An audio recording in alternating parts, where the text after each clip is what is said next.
Bonjour à tous et bienvenue dans Calmos le podcast. Je suis Hugo Alexandre et j'ai le plaisir de retrouver comme tous les 15 jours mon acolyte de Calmos, David Honora. Salut David. Comment ça va Hugo ? Ça va, d'autant que on se retrouve tous les deux aujourd'hui pour un épisode de racontage. Intimiste. Ouais, ça fait longtemps qu'on n'avait pas fait ça, mais aujourd'hui c'est important parce qu'on va rattraper une grosse lacune de ta cinéphilie. Un film d'horreur culte qui s'appelle Saw de James Wan. En fait, c'est toute une saga même. Enfin, c'est le début d'une saga qui me manque complètement, quoi. J'avoue que j'ai vu que le premier, moi. Ah, d'accord. T'as pas poussé jusqu'à Saucisse, qui est vraiment... Non, c'est qui est le meilleur, ouais. Non, j'ai vu que le premier et moi j'aime beaucoup ce film, donc. Et alors pourquoi t'as pas enchaîné ? C'est bizarre. Parce que j'ai l'impression que les suivants vont être moins. On a fait le tour. Il y aura moins la fraîcheur du premier. Ok. Dans les suivants.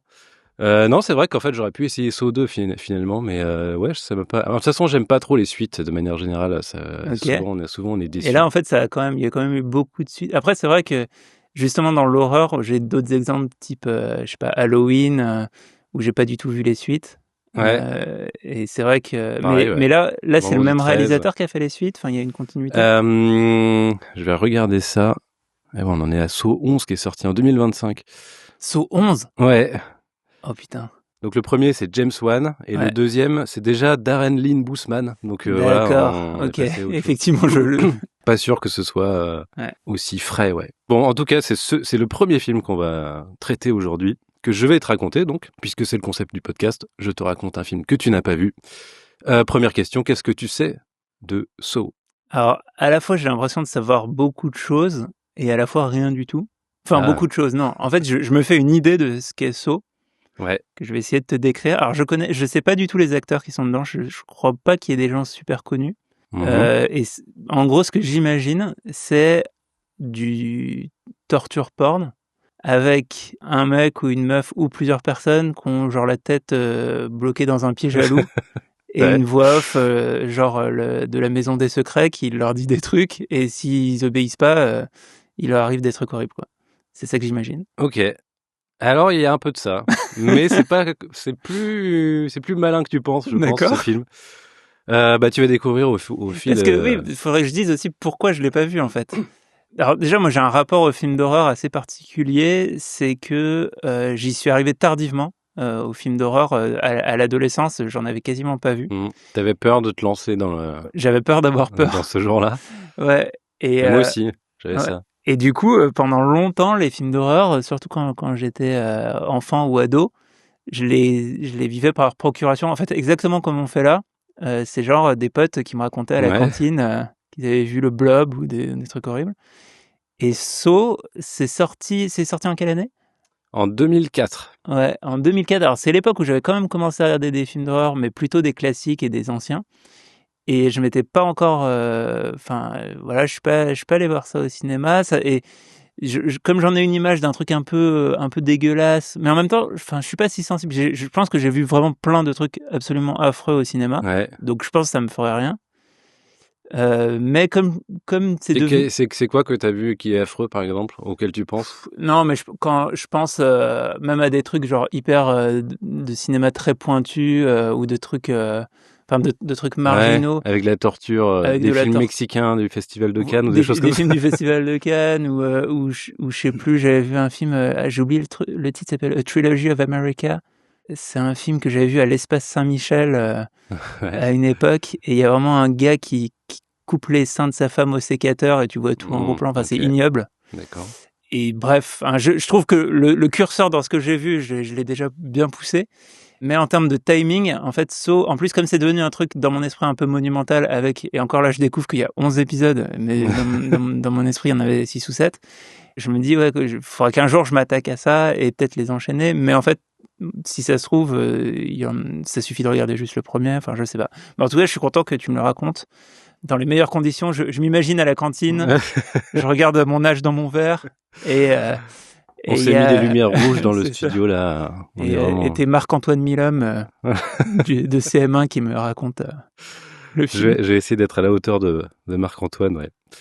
Bon, alors, pour contextualiser un peu, c'est le premier film de James Wan, qui est un réalisateur australien, qui a ensuite fait plein d'autres films d'horreur du genre Conjuring, Insidious, ce genre de film. Que j'ai pas vu non plus.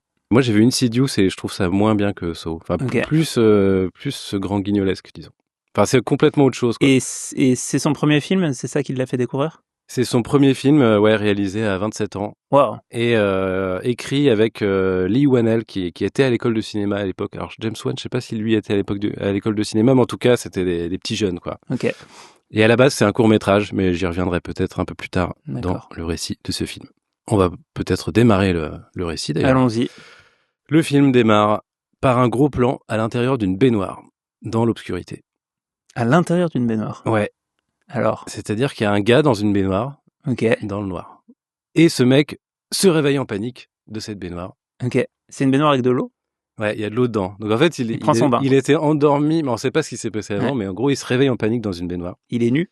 Il est habillé. Ok, oula. Donc il sort de l'eau en catastrophe et il se retrouve dans un endroit qui est complètement plongé dans l'obscurité, donc on voit pas trop ce que c'est. Et ça ressemble à un peu une grande salle de bain, disons. Le mec ne sait pas où il est, il commence à paniquer, il appelle à l'aide, et là on entend la voix d'un autre gars qui est très calme, qui lui dit que c'est pas la peine de crier, il a déjà essayé. Donc on a deux personnages déjà. Le mec de la baignoire demande si l'autre peut allumer la lumière, et l'autre allume la lumière. Le mec de la baignoire découvre un peu mieux où il est, donc c'est effectivement une énorme salle de bain, mais dans un sous-sol, je pense, et c'est très sale, c'est une salle de bain vraiment dégueulasse. Pour le coup, je pense que c'est l'image que tu peux avoir de Saw, c'est un endroit très très dégueu, quoi. Ouais, donc là, j'imagine les chiottes de Trainspotting. Exactement, ouais. Et les deux mecs sont à l'extrémité, aux deux extrémités de la pièce, et ils sont chacun attachés à un gros tuyau. Ok, ils sont attachés. Donc le gars, il peut pas trop sortir de la baignoire. Il a pas. En fait, il y a une longue chaîne. Donc il a peut-être 1 ou 2 mètres de mobilité, de jeu. Mais voilà, ils ont chacun une super grosse chaîne en fer attachée au pied avec un cadenas. Et donc au bout de la chaîne, il y a un tuyau. Et on a deux personnages. Celui qui sort de la baignoire, il est brun, et l'autre, il est blond. D'accord. Ça aide à les distinguer. Se repérer. Tu te demandais qui étaient les acteurs. Le brun, il est joué par Lee Whannell, qui est un acteur australien, et qui se trouve être aussi le scénariste du film. Donc voilà, Ah oui, tu m'as dit son nom. Ouais. Attends, c'est Lee Whannell. Whannell. W-A-2-L. Il est asiatique? 2-L. Non. D'accord. Non, parce que Lee Whannell. Oui, en plus, le réel, c'est James Wan, donc c'est un peu des frères. Mais non, c'est un caucasien. C'est un blanc. Un caucasien australien. Le blond, il est joué par Cary Elwes. Je sais pas si tu vois qui c'est. Non. Alors lui, il a un peu joué dans des rôles. Il est notamment le rôle principal de Princess Bride, que je n'ai pas vu. D'accord. Donc il joue le palefrenier dans Princess Bride. Ok, d'accord, très bien.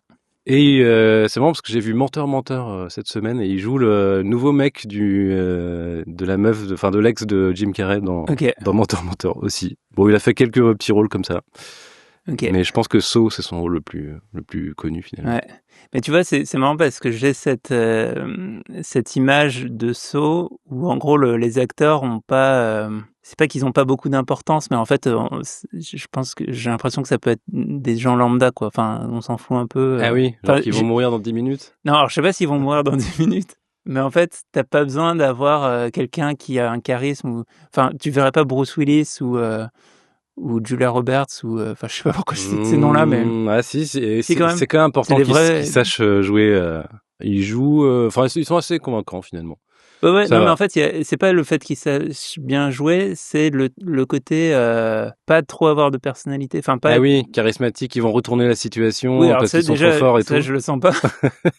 Mais et même pas laisser une impression. Enfin, tu vois, par exemple, Jamie Lee Curtis dans Halloween. Elle a quand même fait forte impression et elle a eu une grosse carrière derrière. Alors que j'ai l'impression que les acteurs de Saw, ça les a pas révélés. Ça peut pas les lancer parce que j'ai l'impression que c'est dans la nature du film. Enfin, mais je vais peut-être le découvrir au fur et à mesure. Ouais, on y reviendra peut-être, mais c'est pas forcément un bon écrin pour lancer ta carrière. C'est sûr, ouais. C'est vrai que si tu joues dans des sortes de chiottes dégueulasses, comme je disais, la tête dans un piège à loup. Enfin, pour le moment, aucun piège à loup n'a été mentionné. C'est pas le même archétype de film d'horreur, donc. Mais bref, on y reviendra. Donc, on a ces deux mecs dans la pièce, un brun et un blond. Et à un moment donné, le regard du brun s'arrête sur un truc au milieu de la pièce, un truc terrifiant.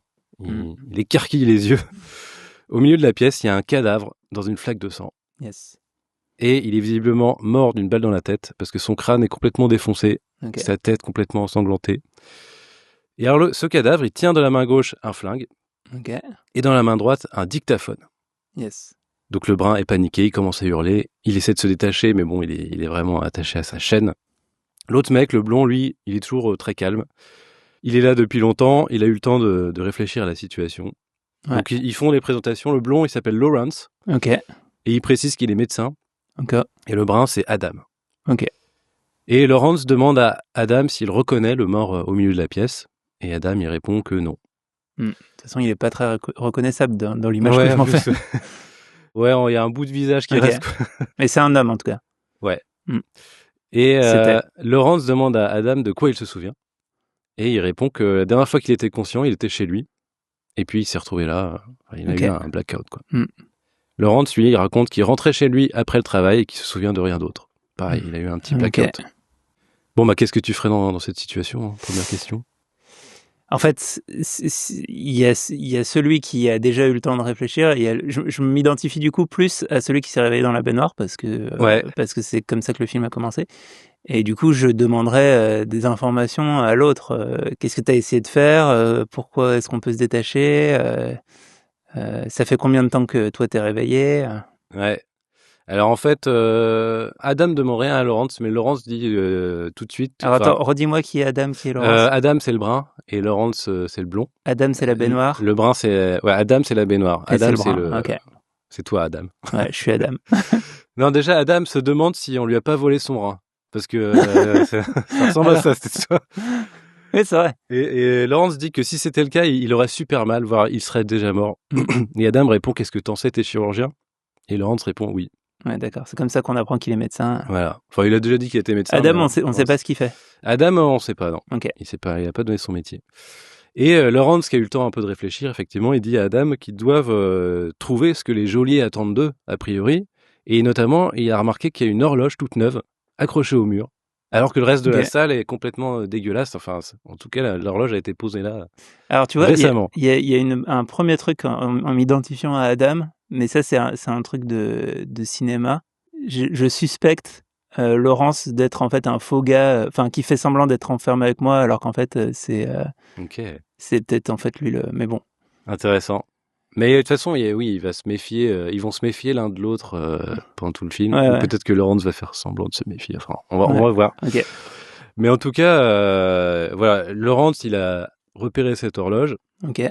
Et il en déduit que les geôliers tiennent à ce qu'ils soient au courant de l'heure. Ouais. Oui, donc la question que je me posais sur ça fait combien de temps que tu es réveillé, il a potentiellement l'info. Il a pu voir, Lawrence, il peut savoir depuis combien de temps, lui au moins il est réveillé, quoi. Il a pu compter, effectivement, ouais. Bon, la question n'est pas posée, donc on ne saura pas. Non, mais par contre, c'est un vrai truc intéressant, la notion du temps, parce que s'il n'y avait pas d'horloge, je me serais dit, effectivement, quand tu es dans une pièce sans fenêtre, c'est très difficile. Et je crois qu'il y a même eu des études scientifiques où on ne sait pas vraiment, comme ça, à blanc, mesurer le temps, quoi. Donc c'est peut-être pour être sympa, finalement, les geôliers, ils ont dit, bon, on va quand même leur mettre une horloge. Soit c'est sympa, soit c'est un truc de torture supplémentaire, quoi. Ouais, possible. Si en plus tu peux trafiquer l'horloge, alors là, ça devient... Mais là, je pars loin en fait... Oui, l'horloge, elle va dans l'autre sens et en fait, ça va les rendre fous et tout. Ouais, je me dis que... mais ça, c'est génial, ça. Une expérience sociale où tu mets une horloge et en fait, l'horloge, elle avance plus lentement qu'une vraie horloge ou des fois, je sais pas. Oui, ou parfois elle recule. Tu vois comment les gens réagissent, Ça se trouve, il y a ça dans Saw 8, hein. On sait pas. Mais en fait, je pense que dans la conversation, on va avoir plein d'idées de trucs de psychopathes pour torturer les gens. qui sont peut-être sûrement dans le film. Oui, c'est ça aussi. Bon, en tout cas, pendant ce temps, Adam, il s'en fout complètement de l'horloge. Il est en train de fouiller dans ses poches, parce que c'est quand même la première chose qu'on fait. Ces poches qui sont mouillées, du coup. Ouais, en plus. Et il trouve un truc, c'est une enveloppe qui porte son nom. Il ouvre l'enveloppe, et dans l'enveloppe, il trouve une mini cassette audio sur laquelle est écrit « Play Me ». Ok, ça tombe bien, on a un dictaphone dans la pièce. Exactement. Pendant ce temps, Lawrence, il fouille dans sa poche aussi, et pareil, il a une enveloppe avec son nom. Alors lui, il avait pas fouillé dans sa poche avant. Donc je peux... Ouais, allez, Lawrence. Il a aussi une enveloppe avec son nom qui contient une cassette audio, mais aussi une balle de revolver et une clé. Donc on a un certain nombre d'objets. Donc les cassettes audio, effectivement, il y a le dictaphone, mais on a aussi une clé. Et avec alors, plusieurs questions. Avec la longueur de chaîne, ils peuvent accéder au cadavre. Il est pas trop loin. Ouais. Et c'est compliqué, mais c'est ce qu'il va faire. En fait, il va aller chercher le dictaphone en utilisant son suite. Enfin, il va, ah oui, donc c'est pas si simple. Ouais. Non, il est quand même assez loin. Ouais. Ça permet une scène un peu de suspense. Ouais, c'est ça. Et l'autre truc, la clé, du coup, j'imagine, il l'essaye sur sa chaîne. C'est ça. Laurence, il essaie d'ouvrir le cadenas avec lequel il est enchaîné et ça marche pas. Adam lui demande d'envoyer la clé. Il essaie aussi d'ouvrir son cadenas. Il n'y arrive pas non plus. Donc la clé, elle sert pas à ça. Ok. Mais tu vois que ça va être un escape game comme ça. C'est pas que un truc où...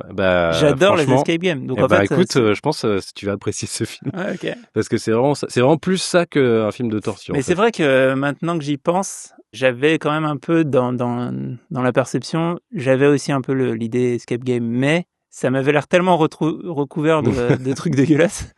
Après, c'est aussi un petit peu dégueulasse, mais voilà. Là, je vais avoir que le côté escape game, donc c'est trop bien. En tout cas, dans la peau d'Adam, tu vas être dans un escape game. Je suis à fond. Ceux qui nous écoutent aussi, on va essayer de résoudre ce bordel. Donc voilà, Adam récupère le dictaphone sur le cadavre. Enfin, je te passe la scène où effectivement il essaie de le récupérer, c'est une scène d'action. Et donc, il insère sa cassette et il appuie sur le bouton play. Attends, et tu m'as dit que Lawrence avait aussi une cassette. Ouais. Et il y a quelque chose écrit sur la cassette de Lawrence.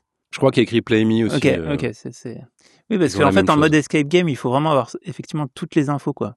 Le moindre détail peut avoir son importance. Je vais te donner toutes les infos importantes, t'inquiète pas. Mais oui, c'est écrit juste Play Me. Donc, qu'est-ce qu'elle dit, cette cassette ? Alors, la cassette d'Adam, elle dit, avec une voix visiblement trafiquée, une voix grave qui fait peur. La voix de Secret Story. Ouais. Pire que ça, c'est vraiment... plus flippant que la voix de Secret Story. Ouais. Ok. Et comme je suis un petit peu malade, ça va être un peu ma voix. Voilà ce que dit la voix. Lève-toi, Adam. Tu dois te demander où tu es. Ouais, c'est vrai. C'est peut-être la pièce où tu vas mourir. Ouais, j'avais un petit doute sur ça. C'était possible. Jusqu'à maintenant, tu as vécu dans l'ombre, à regarder les autres mener leur vie. Mais que voit le voyeur quand il regarde dans le miroir ? Soit tu vas te regarder mourir, soit tu vas trouver le moyen d'empêcher ça. Ok. Voilà, il y a une petite énigme sur de quoi il parle, mais bref. J'ai pas aimé la phrase « que voit le voyeur quand il se regarde dans le miroir ». Ça fait un peu... J'aime pas quand le psychopathe fait son petit malin, là. Franchement, là, tu vas pas aimer, du coup. Bon, là-dessus, Adam est un peu bousculé, forcément. On lui a annoncé qu'il va mourir. Bon, c'est pas très agréable. Laurence lui demande de lui envoyer le dictaphone. Et Adam lui dit « envoie la cassette plutôt ». On sent qu'il y a déjà un petit peu une méfiance. Il a raison. Et Laurence dit qu'il faut qu'ils fassent équipe s'ils veulent s'en sortir. Mais Adam dit que ça risque de casser le dictaphone. Bah oui, c'est vrai. Moi, c'est la première raison. Ouais. Moi, je suis à fond avec Adam, là, pour le moment. Laurence finit par balancer sa cassette. Adam insère la cassette. Et là, on entend un autre message, toujours avec la même voix, qui dit « Dr Gordon, durant toute ta vie, tu as annoncé aux gens qu'ils allaient bientôt mourir. Maintenant, tu vas être la cause de la mort. Ton but dans ce jeu est de tuer Adam. Tu as jusqu'à 6 heures pour le faire. Ok. Il y a un autre homme avec vous. Quand ton sang est empoisonné, il ne te reste plus qu'à te suicider. » Donc rappelons qu'il y a un cadavre avec un flingue au milieu de la pièce. Et là, le message s'interrompt parce que la voix du méchant a une petite quinte de tout dans la cassette. Je vais la faire, c'est comme ça. Et j'aime trop quand le méchant, ça rend le personnage. Ouais. Et puis il reprend. Il dit « Il y a des moyens pour gagner cachés tout autour de toi. Souviens-toi que X marque l'endroit du trésor. Ok. Si tu n'as pas tué Adam à 6 heures, Allison et Diana mourront. Et je te laisserai pourrir dans cette pièce. » Ok. C'est sa femme et sa fille. Certainement. Et il chuchote une dernière phrase. Il dit « Suis ton cœur. » Il y a des trucs cryptiques. Hein. Le truc du sang empoisonné, là, j'ai rien compris. Il y a pas mal d'éléments, ouais. Mais quand ton sang est empoisonné, il ne te reste plus qu'à te suicider. X marque l'endroit du trésor et suis ton cœur. Ok. Après, pour l'instant, le spectateur n'a pas vu les infos qui peuvent résonner sur ces messages-là. Donc, c'est à garder pour plus tard. Ouais. Et par contre, il a une balle et il y a un flingue. Par contre, une clé dont on ne sait pas à quoi elle sert. Ouais. Par contre, il est loin. Il peut pas le choper. Oui, il ne peut pas accéder au flingue. Donc voilà. Donc il faut qu'il se libère. Ouais. Enfin, en fait, il y a un conflit moral. C'est-à-dire que est-ce qu'il va suivre les instructions ou pas? Donc faire équipe avec Adam. Ouais, voilà. Et s'il suit les instructions, sa mission, effectivement, ça peut être de récupérer le flingue, de mettre une balle dedans et d'abattre Adam avant 18h. Ok. Sachant que du point de vue de Adam, peut-être que Laurence est un méchant. Et du point de vue de Laurence, peut-être que Adam est un méchant. En fait, ils n'ont aucune certitude ni l'un ni l'autre. Oui, c'est ça. C'est le truc que je suspectais tout à l'heure. Ouais. Et aussi, le problème, c'est que même s'ils sont de bonne foi, en fait, la situation peut les pousser à devenir méchants, quoi. Ouais. Et par contre, il y a juste un truc, j'ai une scène alternative que j'imagine, du coup, c'est si Adam avait vraiment envoyé le dictaphone à Laurence, je l'imagine, dans l'autre coin de la salle, en mode un peu Eric et Ramsey à écouter le dictaphone pas fort dans son oreille.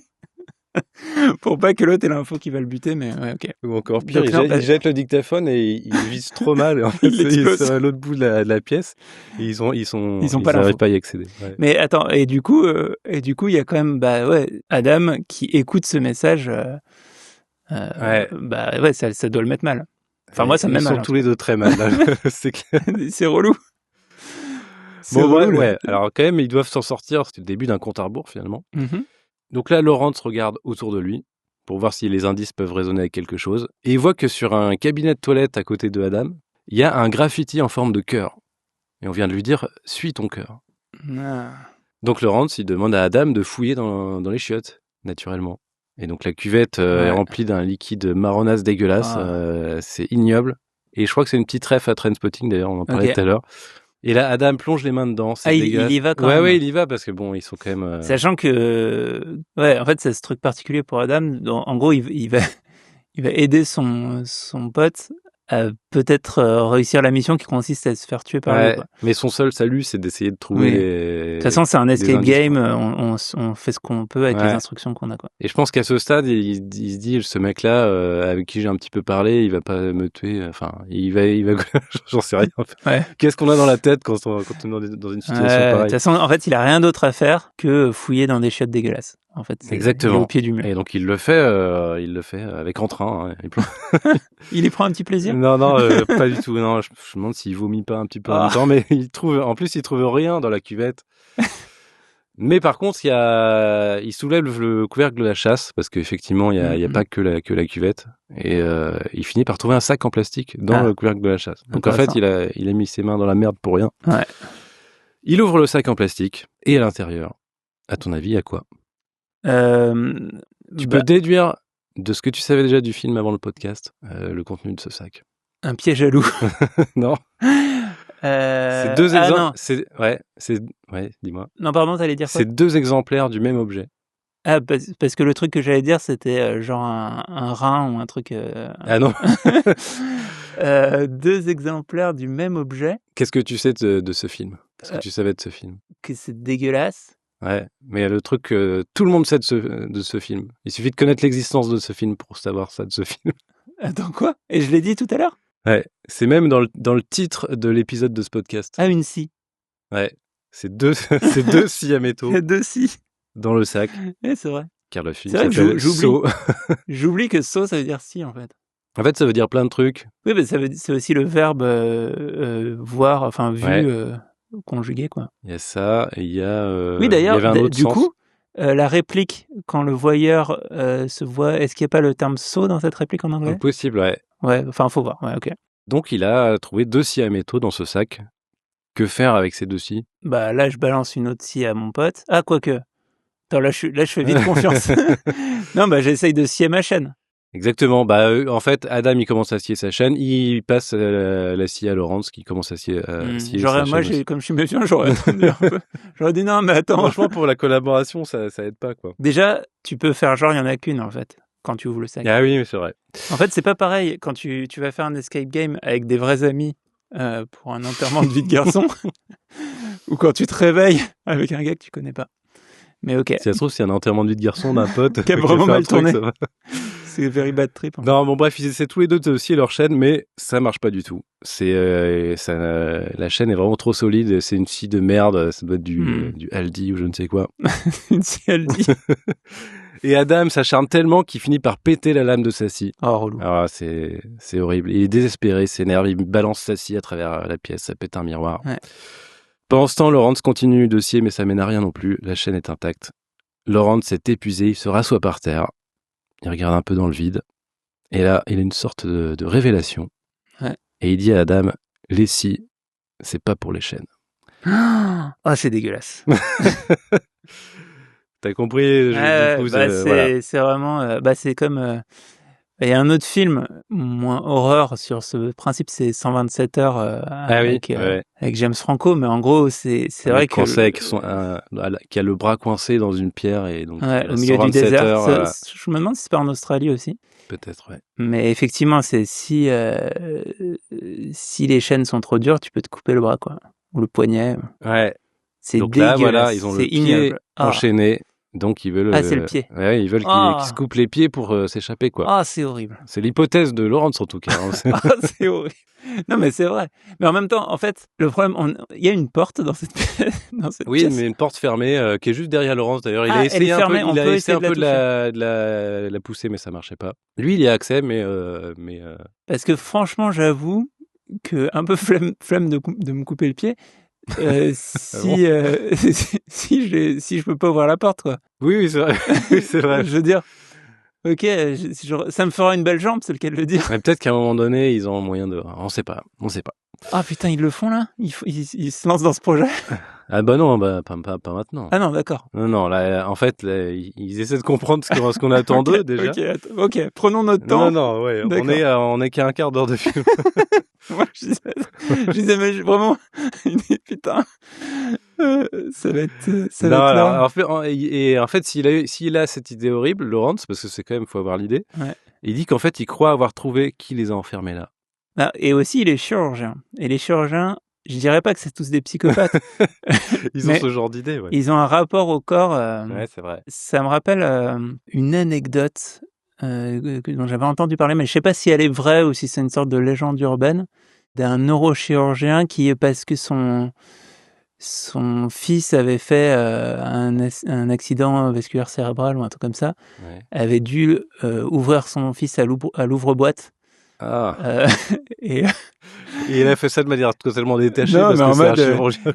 En mode, en fait, c'est si froidement tu sais que c'est la meilleure solution et que tu sais que tu vas le faire, correctement, etc. Enfin, en tout cas, si quelqu'un doit lui-même se couper le pied, oui, certainement un chirurgien est la meilleure personne pour le faire. Ouais, c'est vrai. Je pense que de toute façon, c'est fou à quel point c'est des outils de menuiserie, quoi, qu'ils utilisent. Il y a du hard des scies à métaux. Bien sûr. Ouais. Enfin, bon, ils les utilisent peut-être pas tous les jours, mais pas ou des trucs. Intéressant, ça. Est-ce que c'est les mêmes fabricants qui font les outils à Leroy Merlin et pour les chirurgiens? La pénétration est peut-être pas exactement pareille dans du bois et dans de la chair et l'os aussi. Couper l'os, c'est encore une autre matière. Intéressant. Bon, en tout cas, Lawrence, il a une piste. Il dit qu'il croit avoir trouvé qui les a enfermés là. Il dit c'est pas quelqu'un que je connais, mais j'en ai entendu parler. C'est un criminel recherché par la police. Okay. Et Lawrence est au courant de l'affaire parce qu'il était suspect dans cette affaire. Oh putain. Et là, on va avoir le début d'un flashback. Ah. C'est un film qui va être construit beaucoup sur les flashbacks. Ah. Et donc, on va avoir la backstory de... Ah, donc on a des scènes en dehors de... C'est pas du tout un huis clos, en fait. Non. Enfin c'est un huis clos avec plein de flashbacks. Okay. Et dans ce flashback, on découvre deux nouveaux personnages, deux inspecteurs de police, qui sont en train d'explorer une sorte de cave dégueulasse aussi. Hein, c'est la DA du film, avec une lumière un peu verdâtre. À la Seven aussi, quoi. Enfin, ce genre de exactement. Et d'ailleurs, je pense que ces deux inspecteurs de police sont très inspirés de Seven. Et donc, il y a un petit jeune d'une trentaine d'années qui est joué par... C'est marrant parce que le dictaphone, ça m'a fait penser à Seven aussi. Ah oui, un dictaphone? Je sais pas. Mais il me semble... Enfin, en tout cas, quand tu as dit dictaphone, ça m'a déclenché Seven. Et je me souviens même plus si... Il me semble qu'il y a quand même un dictaphone. Je sais plus si c'est Brad Pitt ou Morgan Freeman qui enregistre des... Mais oui, il y a pas mal de refs dans ce film, et notamment Seven est une grosse référence. D'ailleurs, en fait, avoir un flingue et un dictaphone, c'est un peu... Peut-être que c'est un flic, le mec mort. Ah. Mais bon. Hypothèse intéressante. On est dans le flashback. Donc on a ce petit jeune qui est incarné par Ken Leung, je sais pas si tu vois cet acteur, qui a notamment joué dans Lost, il joue Miles, il a joué dans pas mal de séries. Mais il joue Miles. Ah, mais c'est putain, ça c'est fou parce que le principe des flashbacks, forcément, ça me faisait penser à Lost aussi. Ah bon? Donc j'avais déjà Lost en tête là avant que tu me parles. Ok. Putain, tu préchotes toutes les rêves. Non, mais en fait, c'est pour le moment, tout a l'air bien. Enfin, il y a une sorte de cohérence esthétique et dans la pop culture. Enfin, ce film, il est à la fois nourri de plein d'autres refs et je pense qu'il en a nourri d'autres. Donc, en fait, c'est normal que... C'est un film qui est générationnel, quoi. C'est un film de 2004 que des gens de notre génération ont tous vu, en même temps que ces autres films et séries qui sont sortis à peu près à la même époque. Le deuxième inspecteur, il est plus âgé et c'est un acteur beaucoup plus identifié qui s'appelle Danny Glover. Très bien. Voilà. Ah bah voilà, il y a des stars. Tu avais pensé à L'Arme Fatale? non, je pensais pas à lui. Et donc, je vais les appeler Danny et Ken, puisque c'est le nom des acteurs. Ils rejoignent une de leurs collègues, qui est incarnée par Dina Meyer, qui est l'actrice principale de Starship Troopers, qui est aussi une ref générationnelle. Dina leur montre un cadavre qui est coincé dans une sorte de cage bizarre. C'est pas vraiment une cage, c'est plus une imbrication de plusieurs grillages les uns dans les autres. Donc un truc un peu dégueu. Le cadavre est entièrement nu, avec des plaies sur tout le corps. En fait, le mec est mort en voulant franchir des barbelés à l'intérieur de la cage. Et il a été éventré. C'est ignoble. Dina précise que ses sucs gastriques ont aspergé le sol, pour la précision. Et elle dit qu'on a aussi trouvé un objet à côté de lui. Est-ce que tu as une idée de quoi il s'agit? On vient d'en parler. Un dictaphone? C'est un dictaphone, avec une cassette dedans. Ah, ok. Elle lance la lecture, et on retrouve la voix qu'on connaît bien maintenant, qui dit « Salut Paul, tu es en bonne santé, sain d'esprit, de classe moyenne. Pourtant, il y a un mois, tu t'es ouvert les veines. Est-ce que tu voulais vraiment mourir ou c'était juste pour attirer l'attention? Tu vas me le prouver ce soir. L'ironie est que si tu veux mourir, tu n'as qu'à rester où tu es. Pour vivre, tu devras te taillader à travers les barbelés en cherchant une sortie. Mais dépêche-toi parce qu'à 3 heures, la porte se verrouillera et cette pièce deviendra ta tombe. Combien de sang verseras-tu pour vivre? » Voilà. Ok, horrible. Petit Fort Boyard. Tout simplement horrible. Et Danny, là, examine de plus près le corps du mec, en l'éclairant avec sa petite lampe torche. Et on voit qu'une des plaies de la victime a une forme particulière, ça représente une pièce de puzzle. Attends, quoi? Il y a une espèce en forme de plaie en forme de puzzle. Ok. Et là, on revient temporairement avec Laurence et Adam dans la salle de bain, et Laurence raconte que les journaux ont appelé l'auteur de ce crime le tueur au puzzle. En anglais, The Jigsaw Killer. Ah, d'accord. D'où Saw, encore une fois. Super. Et il précise que techniquement, c'est un tueur. C'est pas vraiment un tueur, justement, parce qu'il a assassiné personne, concrètement. Il met en place des dispositifs, des happenings, pour que les gens se tuent. Voilà. Ok. On revient au flashback, et on retrouve Danny et Ken avec un nouveau cadavre dans une autre cave dégueulasse. Et cette fois-ci, c'est un mec qui est complètement carbonisé. Et on a à nouveau retrouvé une cassette à côté de lui. Et là, on a un flashback dans le flashback. On voit la victime découvrir le contenu de la cassette. Tu es un gros fumeur. On va voir si... je sais plus le truc, mais voilà. C'est une petite, un petit prank encore. Et donc, on a toujours la voix de ce fameux Jigsaw Killer. Ouais. Et les règles du jeu, là, c'est il a un poison fatal dans les veines. Il doit ouvrir un coffre qui contient l'antidote en trouvant une combinaison cachée dans le mur. Il y a le coffre qui est là et quelque chose est dans le mur. Sauf que le mec est complètement nu, dans une pièce jonchée de tessons de bouteilles, et il doit s'éclairer entièrement à la bougie alors que son corps est recouvert d'une surface inflammable. Donc là, on a un petit montage super cut où on voit le mec galérer et finir par prendre feu et mourir. On revient avec Danny et Ken, et il y a aussi Dina qui a encore découvert le corps avant eux. Et Est-ce que dans toutes ces séquences, on est sur du full premier degré ou il y a un truc un peu fun sur Danny et Ken, genre une petite musique ou un petit où ils font des petites blagues ou... Est-ce qu'il y a un côté léger? Pour moi, on est plus dans un peu comme Seven en fait. C'est le même genre d'ambiance. Donc c'est pas très marrant. Ouais. Assez sérieux. Et donc Dina, elle leur indique qu'il y a un trou dans le mur. Donc le Jigsaw Killer s'est sûrement amusé à observer sa victime. Ok. Et il commence à l'appeler Jigsaw tout court. Donc on va faire pareil. Ok. Donc c'est Jigsaw. Ce bon vieux Jig. Et elle ajoute aussi qu'il a laissé un objet. Il a laissé une lampe stylo. Des petites lampes torches toutes fines. Les trucs de critique de cinéma, là. Ouais. Oui, c'est vrai. J'ai jamais vu personne utiliser ça, mais on dit en général que c'est un truc pour prendre des notes dans le noir, quoi. De critique de cinéma, et ça peut servir aussi aux médecins, par exemple, pour inspecter à l'intérieur des sinus ou je sais pas quoi. Bon, bref, ils vont tracer les empreintes, puisqu'ils ont cet objet. On est toujours dans le flashback, mais on est dans un autre endroit, on est à l'hôpital, et on retrouve Laurence. Il est dans la chambre d'un patient, puisque rappelons-le, il est chirurgien. Il y a plein d'infirmiers autour du lit et il est en train d'expliquer de quoi souffre le patient en question. Le mec a une tumeur frontale inopérable. Lawrence raconte qu'il est venu pour un check-up et ils ont détecté un cancer et son état a décliné progressivement. Ok. Donc les infirmiers écoutent. Et là, il y a un mec qui passe une tête dans la salle et qui interrompt Lawrence pour préciser le patient s'appelle John. Ok. Il doit trouver que Lawrence parle de lui de manière un peu impersonnelle. Ouais. Et alors, le mec qui vient de parler, c'est aussi un acteur qui joue dans Lost. C'est Michael Emerson. C'est celui qui jouait Benjamin Linus. Je sais pas si tu te souviens de lui. Ah oui, un gros méchant. Ouais. Il y a une tête avec des yeux un petit peu globuleux. Mais tu vois, ce truc, c'est aussi dans la caractérisation des chirurgiens. Le côté, justement, impersonnel, c'est que pour eux, c'est des... Ouais. Enfin, ils ont une relation au patient, en tout cas dans la pop culture, je sais pas si c'est si vrai que ça, mais qui est impersonnel, quoi. Ils sont connus. Je pense en vrai aussi, en fait. Ouais. Quand tu vois défiler des corps comme ça. Et peut-être c'est aussi une manière de se protéger, parce qu'en fait, tu vois, si tu personnifies trop les gens que t'opères, c'est peut-être compliqué, quoi. Ouais. Donc Lawrence, c'est un vrai chirurgien. De cinéma. Un chirurgos. Et donc ce gars qui vient de parler là, Lawrence l'appelle Zep. Donc il a un prénom. Créateur de Titeuf, donc. Ouais, c'est lui aussi, ouais.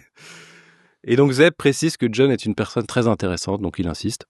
Lawrence lui répond poliment, merci Zep, mais on sent qu'il s'en branle. Ouais.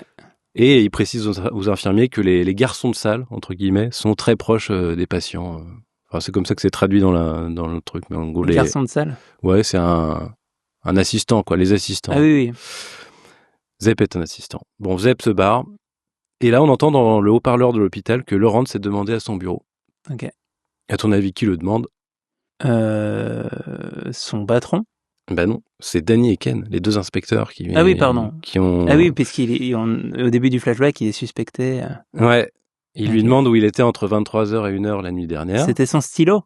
Bah ouais, ils sortent la lampe stylo qui a été retrouvée sur le lieu du crime et c'est ses empreintes qui y a dessus. Alors c'est quoi son alibi ? Bah justement, ça va être la question. Qu'est-ce qu'il répond à cette question ? Se retrouve, en fait, il y a un cut et on se retrouve au commissariat où Lawrence discute avec son avocat. Donc il a pris ses dispositions. Il explique qu'il comprend pas comment sa lampe s'est retrouvée là, c'est bien la sienne. Son avocat lui demande ce qu'il faisait la veille et Lawrence répond qu'il était en train de voir quelqu'un qui n'était pas un patient. Ok, précise. C'est probablement une maîtresse, quoi. Ok. Enfin, c'est ce qu'on comprend. Oui, parce que lui, il a été menacé sur 2 femmes que je suspectais être sa femme et sa fille. Oui. Enfin, 2 prénoms féminins. Oui, on ne sait pas qui c'est pour l'instant. Laurence, je le sens pas. Diana et Alison. Ben, on va voir. Son avocat lui conseille de donner cet alibi-là, parce que quoi qu'il arrive, s'il ment, personne ne le croira plus tard. Lawrence précise à Adam que cette histoire date d'il y a 5 mois et que clairement, Jigsaw a voulu le piéger. C'est ce qu'il en a déduit. Ken retrouve Lawrence au commissariat, donc l'autre flic. Il a vérifié son alibi et il lui dit qu'il est libre. Ok. Mais ils ont encore besoin de lui. Il lui demande s'il veut bien écouter le témoignage d'une victime qui a réussi à échapper à Jigsaw. Il dit que ça peut peut-être lui rappeler des trucs, comme visiblement il y a quand même un lien entre lui et le tueur. Bon, Lawrence n'est pas très chaud, il n'a pas trop envie, mais Ken insiste, il dit que c'est la seule survivante, donc c'est très important. Lawrence accepte. Ils se placent tous les deux derrière une vitre sans teint, et on voit arriver une fille qui s'appelle Amanda, et c'est Danny qui l'interroge. Danny Glover lui demande de quoi elle se souvient, et elle a l'air vraiment très choquée par ce qui lui est arrivé. Elle a du mal à parler, elle a les yeux dans le vague, et surtout elle a des grosses plaies de part et d'autre de la bouche, un peu comme le Joker dans les films. Et elle commence à raconter son histoire. Elle s'est réveillée avec un goût de sang et de métal dans la bouche. Et on démarre un flashback là, et on la voit attachée à une énorme chaise en fer au niveau des poignets et des chevilles. Et sur la tête, elle a une sorte d'énorme casque métallique qui encercle tout son visage et qui est branché dans sa bouche un peu. Enfin, c'est une des images qui est un peu connue du film. Et donc elle se débat, elle essaie de crier, mais elle peut rien faire. Le casque est vraiment solidement accroché à son visage. Et en contre-champ, on voit une petite télé cathodique un peu vintage, clairement pas de 2004. Et dans cette télé, on voit apparaître un visage masqué. Mais c'est pas vraiment un humain, c'est une sorte de petit mannequin un peu flippant. Peut-être tu l'as déjà vu aussi, le mannequin de Saw. Ouais, alors j'ai une image Jigsaw Killer, j'imagine une sorte un truc blanc avec des grosses joues et rouges. Ouais, c'est ça, Ouais. avec des petites spirales rouges Ouais, et des des spirales, yeux ok. noirs, Ouais, j'ai déjà vu ça. Ouais. des trous à la place des yeux Ok. et un sourire figé. Et le mannequin commence à parler. C'est la mâchoire qui bouge avec un système mécanique comme ça, c'est clairement pas une personne. Ouais. Et on reconnaît la voix du dictaphone qui lui dit « Salut Amanda, on va jouer à un jeu. Voilà ce qui arrivera si tu perds. L'appareil que tu portes est fixé à tes 2 mâchoires. Quand le minuteur s'arrêtera, ta mâchoire sera définitivement écartelée. Comme un piège à ours inversé. » Alors, j'ai pas très bien compris ce truc-là, mais voilà, en gros, c'est un piège. Ouais, bah si, parce que les pièges à loup, c'est une mâchoire qui se referme, et là, ça va être une mâchoire qui s'ouvre. Ah, c'est sa mâchoire qui va faire un piège à ours inversé, oui, d'accord. Et alors, le bonhomme continue à expliquer le principe. La clé pour ouvrir le dispositif se trouve dans le ventre d'un cadavre. Oh. Il faut qu'elle le cherche dans la pièce. Et oui, voilà, parce qu'en fait, elle est mobile, elle a un casque, mais elle peut bouger. Oui, elle peut. En fait, elle peut s'extraire de la chaise, et quand elle s'extrait de la chaise, ça lance un compte à rebours, et là, elle a, je sais plus, 2 minutes pour trouver le cadavre et Ouais. Voilà. On est sur un truc bien ignoble, encore une fois. Ouais. Donc il y a une petite scène de panique avec une mise en scène assez clipesque, pas mal, enfin un panoramique autour d'elle, super rapide et tout, c'est pas trop mal foutu. Elle arrive à se détacher de la chaise, elle explore la pièce pour découvrir le cadavre, elle le trouve. C'est un gars avec un gros point d'interrogation sur le bide. Donc une invitation clairement à fouiller. À fouiller, d'autant qu'il y a un petit scalpel à côté de lui. Donc voilà, elle attrape le scalpel, elle le brandit au-dessus du mec, et là, le mec se réveille, évidemment, mais trop tard. Elle lui poignarde le bide comme une furie. Le mec hurle, mais ça l'arrête pas. Elle a envie de s'en sortir, quoi. Elle finit par lui extraire les boyaux, comme ça, trouver la clé. Elle ouvre le casque avant la fin du compte à rebours. Ok. Au moins, il y avait vraiment la clé dedans. C'était pas, c'était pas un prank en mode la clé était dans sa poche. Bon, elle accuse un peu le coup, elle se met à hurler, à pleurer. Et puis, elle aperçoit une ombre au fond de la pièce qui se rapproche lentement d'elle. Et le personnage qui s'approche d'elle, c'est le mannequin qui est sur un petit tricycle qui roule tranquillement. Ça fait un petit bruit. Là, pour le coup, c'est un peu décalé, quoi. Ouais. Le mannequin s'arrête, il la regarde fixement et il la félicite d'être restée en vie. Bravo. Fin du témoignage d'Amanda. Donc, elle s'en est sortie comme ça. Et pourquoi elle a quand même la cicatrice à la bouche, du coup Parce que le truc était vraiment fixé de manière. Donc ça a laissé des traces, quoi. Mais Okay. ça a pas fait le piège à loup inversé. On retourne au commissariat avec un plan sur Laurence qui regarde tout ça avec un air médusé derrière sa vitre sans teint. À noter que cette histoire que raconte la fille, c'est le synopsis de Saw, le court-métrage dont je t'ai parlé tout à l'heure. Ok. En fait, James Wan et Lee Whannell, ils avaient écrit un long métrage, mais comme ils étaient personne, ils n'ont pas réussi à le vendre. Et donc, pour vendre leur scénario, ils ont tourné un petit court-métrage en 16 mm en 2 jours. Et c'est grâce à ce court-métrage qu'ils ont convaincu le producteur Greg Hoffman de leur attribuer un budget de 1,2 million de dollars, qui est pas fou. Pas grand-chose. Mais c'est un film qui a fait au final 103 millions de dollars de recettes, soit 86 fois le budget du film. C'est le 5e film d'horreur le plus rentable de l'histoire du cinéma.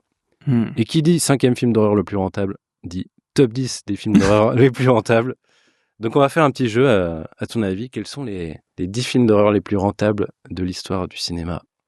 Rentable, donc c'est le rapport entre recettes et budget. Donc j'en ai 3 qui me viennent tout de suite. Le projet Blair Witch. Ouais, 2e film. 60 000 dollars de budget et 245 millions de dollars de recettes, donc 4000 fois le... Je dirais aussi L'Exorciste et Sixième Sens. 9e, L'Exorciste. 11 millions versus 441 millions, c'est 40 fois le budget.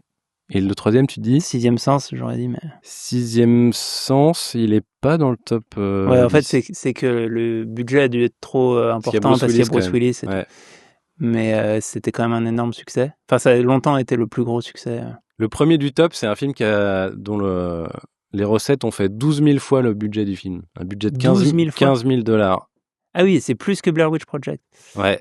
C'est un film des années 2000. C'est Paranormal Activity. Ouais, c'est ça. Ouais. En 3, on a un film qu'on a cité tout à l'heure. Un classique du cinéma d'horreur. Ouais. Halloween, okay. 320 000 dollars de budget, 47 millions de recettes. Ok. En 4, c'est un autre classique aussi. Des années 70. Peut-être. C'est l'autre grand classique de ces années-là. Massacre à la tronçonneuse. Non, c'est une saga aussi en fait. Freddy. Non, Freddy, non, il n'est pas dans le top. Attends, une saga des années 70. Bah, elle a commencé dans les années 70, mais après il y a eu plein d'épisodes et le tueur est assez culte aussi. C'est vraiment c'est l'une des grandes sagas du cinéma d'horreur. Merde. On peut trouver les autres en attendant. Bah le sixième, c'est un autre film de James Wan, donc. Ah oui, donc là c'est un gros indice. Insidious ou. C'est Insidious, ouais. 100 millions de dollars de recettes pour 1,5 million de dollars de budget. Il est fort quand même, James Wan. Ouais. Et donc, il n'y a pas ceux des années 90, genre Scream ou quoi ça, c'est pas... Scream, il est pas dans... J'ai le top 20 là sous les yeux, il est même pas dans le top 20. Ouais, c'est pas rentable en fait. Enfin, c'est pas... Ouais, bah c'est rentable, mais c'est enfin, pas ça a été 40 rentable, fois... mais pas à ce niveau-là. Enfin, le numéro 10, c'est 40 fois le budget. Ouais. D'ailleurs, le numéro 10, ça m'étonne parce que c'est un film d'un réal très très connu, des années 60, mais qui a pas coûté cher visiblement, du tout. Psychose. Ouais. Psychose, 800 000 dollars de budget, 32 millions de recettes. Et oui, attends, le tueur, pourquoi je l'ai pas... Qu'est-ce que je peux te dire de ce film? C'est sorti en 80 en fait, pas 70. Ah. Je pensais. C'est un film qui se passe dans les années 50 d'ailleurs. Oh. Un jeune garçon meurt noyé au camp de Crystal Lake. L'année suivante, 2 moniteurs sont également tués. À la suite de ces événements, le camp reste abandonné. En 1979, Steve Christie décide de le rouvrir. Ah, c'est... Attends. Le jour anniversaire des décès survenus 21 ans auparavant. Attends, j'ai complètement une sorte de blocage, mais ça doit être un truc que j'ai pas vu en fait. C'est un film de Sean Cunningham. Oh, tout ça ne me dit rien. C'est, je sais pas... ouais. Camp machin, non? C'est le jour anniversaire... vendredi 13. Ouais, c'est ça. Ah, c'est vendredi... Ouais, bah j'ai pas vu vendredi 13. Ouais, je l'ai vu il y a longtemps, mais j'en ai aucun souvenir. Ok. Donc on a le premier, Paranormal Activity, le 2, Projet Web Blair Witch, 3, Halloween, 4, Vendredi 13, 5, Saw, 6, Insidious, 9, L'Exorciste, 10, Psychose. Il nous manque le 7e, qui est un film, c'est le plus récent de tout cela, je pense. Un film, ça j'aurais pas cru non plus. Ça a été réalisé par un mec qui est plutôt un comique, à la base. Get Out? Ouais, c'est ça. 4,5 millions de dollars de budget et 225 millions de recettes. Bien joué. Et le 8e, c'est une suite d'un film qu'on a déjà cité, donc... Halloween 2? Non. Non, ou enfin le Exorcist 2. Plus récent, une saga plus récente. Saw 2. Non. Alors Saw, il est pas dans le Saw, il est 5e. Ah si, Saw est 5e. Paranormal Activity 2. Ouais, le 3. Le 3. 5 millions de budget, 207 millions de recettes. Ah, pas mal. Et après, le reste du top, j'ai le top 20. En 11e, Annabelle, puis Sinister. Il y a Split aussi. Ok. Halloween 2018. Annabelle Création. Je savais même pas que c'était une saga Annabelle. Il y a ça, Sans un bruit, Invisible Man, Amityville et The Grudge. Très bien. Donc c'est quand même pas mal les films d'horreur. Ça peut rapporter gros en fait, l'horreur. Parce qu'en fait, tu peux faire des trucs pas chers qui cartonnent, quoi. Si tu fais un truc malin, ouais. Et Saw, ça coûte pas cher parce qu'en fait, c'est juste de... Enfin, il y a un peu des flashbacks effectivement, mais c'est des mecs dans une baignoire, quoi. Enfin, c'est deux ficelles et un piège à loup. Et... ouais, c'est ça, ouais. Bref, on va revenir au film après cette petite pause, cette pause fraîcheur. Je fais un petit récap. Donc on a Adam, le brun, et Lawrence, le blond, qui sont enfermés dans une salle de bain dégueulasse, enchaînés à des gros tuyaux. Un psychopathe, probablement le Jigsaw Killer, leur a laissé un message sur un dictaphone pour leur donner à chacun une mission à accomplir avant 6 heures. Adam doit réussir à s'enfuir. Lawrence doit tuer Adam. Yes. Lawrence pense savoir qui est leur geôlier, ce serait Jigsaw.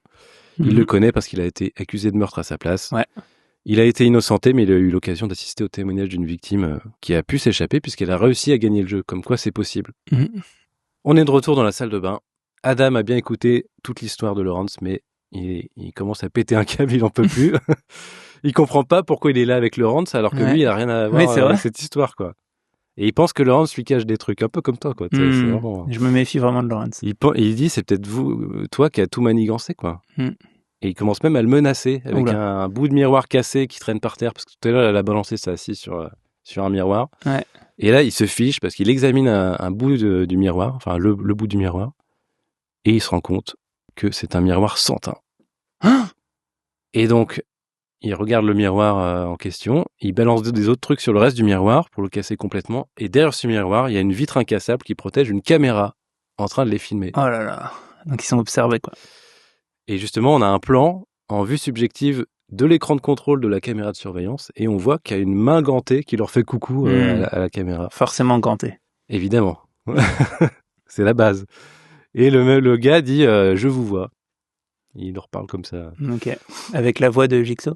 Et pour le coup, c'est une voix qui est pas trafiquée. Donc D'accord. C'est pas la voix. Ok. Parce que c'est la voix du dictaphone, il utilise un filtre, quoi. Ouais, parce qu'il sait que la police va les retrouver. Donc voilà, Adam est choqué qu'il soit filmé, mais Lawrence, lui, il s'en fout, ça change pas grand-chose pour lui, il faut qu'il s'échappe, quoi. Donc lui, il est focus sur l'énigme qu'il doit résoudre, et en plus, il indique l'horloge, et l'heure tourne, et il voit qu'il est 1h. Ok. Oui, donc il est 1h. Donc il leur reste 5 heures pour résoudre cette énigme. Très bien. Et il se souvient des indices qu'on lui a donnés, et notamment X marque l'endroit du trésor, donc il réfléchit à ça. Et il demande à Adam de chercher avec lui. Il est très méthodique, très calme, et Adam trouve ça suspect, alors qu'en plus sa femme et sa fille sont en danger, quoi. Il devrait pas réagir comme ça. Et là, pour le coup, il le dit à Lawrence, et Lawrence, ça l'énerve, il dit qu'il pense tout le temps à elle. Et surtout, il pense à la dernière chose qu'il a dite à sa fille. Oula. Et donc là, on va avoir un nouveau flashback. Ok. Donc on est dans la chambre de Diana, qui est la fille de Lawrence. C'est une petite fille de 7 ou 8 ans. Donc c'est la nuit, elle dort tranquillement dans sa chambre, mais elle se réveille. Elle a un truc bizarre, on la voit observer une zone d'obscurité dans un coin de sa chambre. Un assez beau plan d'ailleurs. D'accord. Un plan énigmatique qui fait un petit peu peur. Et puis elle se lève et puis elle va voir ses parents dans sa chambre. Et Lawrence n'est pas dans la chambre, il n'y a que sa mère qui est en train de dormir. Donc sa mère se réveille, elle demande à sa fille ce qui arrive. Et la fille lui dit qu'il y a quelqu'un dans sa chambre. Okay. Quelqu'un qui lui a parlé. Donc sa mère propose d'aller voir avec elle. Et elle dit qu'elle veut que ce soit papa qui aille. Donc la mère dit OK. Et les deux vont rejoindre Lawrence qui est dans son bureau, en fait, qui est il a un bureau chez lui. Ouais. Et il est occupé sur son ordi portable. On ne sait pas tout ce qu'il fait, mais voilà. Il dit j'arrive dans 1 minute, j'ai un paragraphe à terminer. Un peu plus tard, on le voit dans la chambre de sa fille. Il essaie de la rassurer. Voilà, il dit non, il n'y a pas de méchant ni rien. Et là, son beeper se met à sonner. Le beeper des médecins quand ils sont de garde. Voilà, quand ils ont une urgence, un truc comme ça. Donc il doit aller au travail. Il lui dit bonne nuit, il essaie de la rassurer, il éteint la lumière, il repart. Et à ce moment-là, sa fille lui dit tu vas pas nous abandonner, hein. Alors là, Laurence, il comprend pas, il retourne la voir, il lui demande qui lui a donné une idée pareille. Elle dit personne. Oh là là. Il la rassure, il dit non, je vais pas vous abandonner. Et il repart en disant demain, je te raconte ton histoire préférée. C'est donc la dernière phrase qu'il a dite à sa fille. On est de retour dans la salle de bain au présent. Et là, Lawrence lui balance son portefeuille à Adam pour qu'il voie les photos de sa fille. Il y a plusieurs photos dans le Polaroid, donc il y a effectivement la petite fille. Et donc Adam regarde les photos, et puis là, il y a une musique stridente. Sur une des photos, il y a la femme et la fille de Lawrence bâillonnées.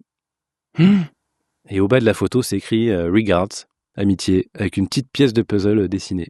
Oh là là. Il retourne la photo, il y a un message. Un X signale l'endroit. Parfois, on voit mieux les yeux fermés.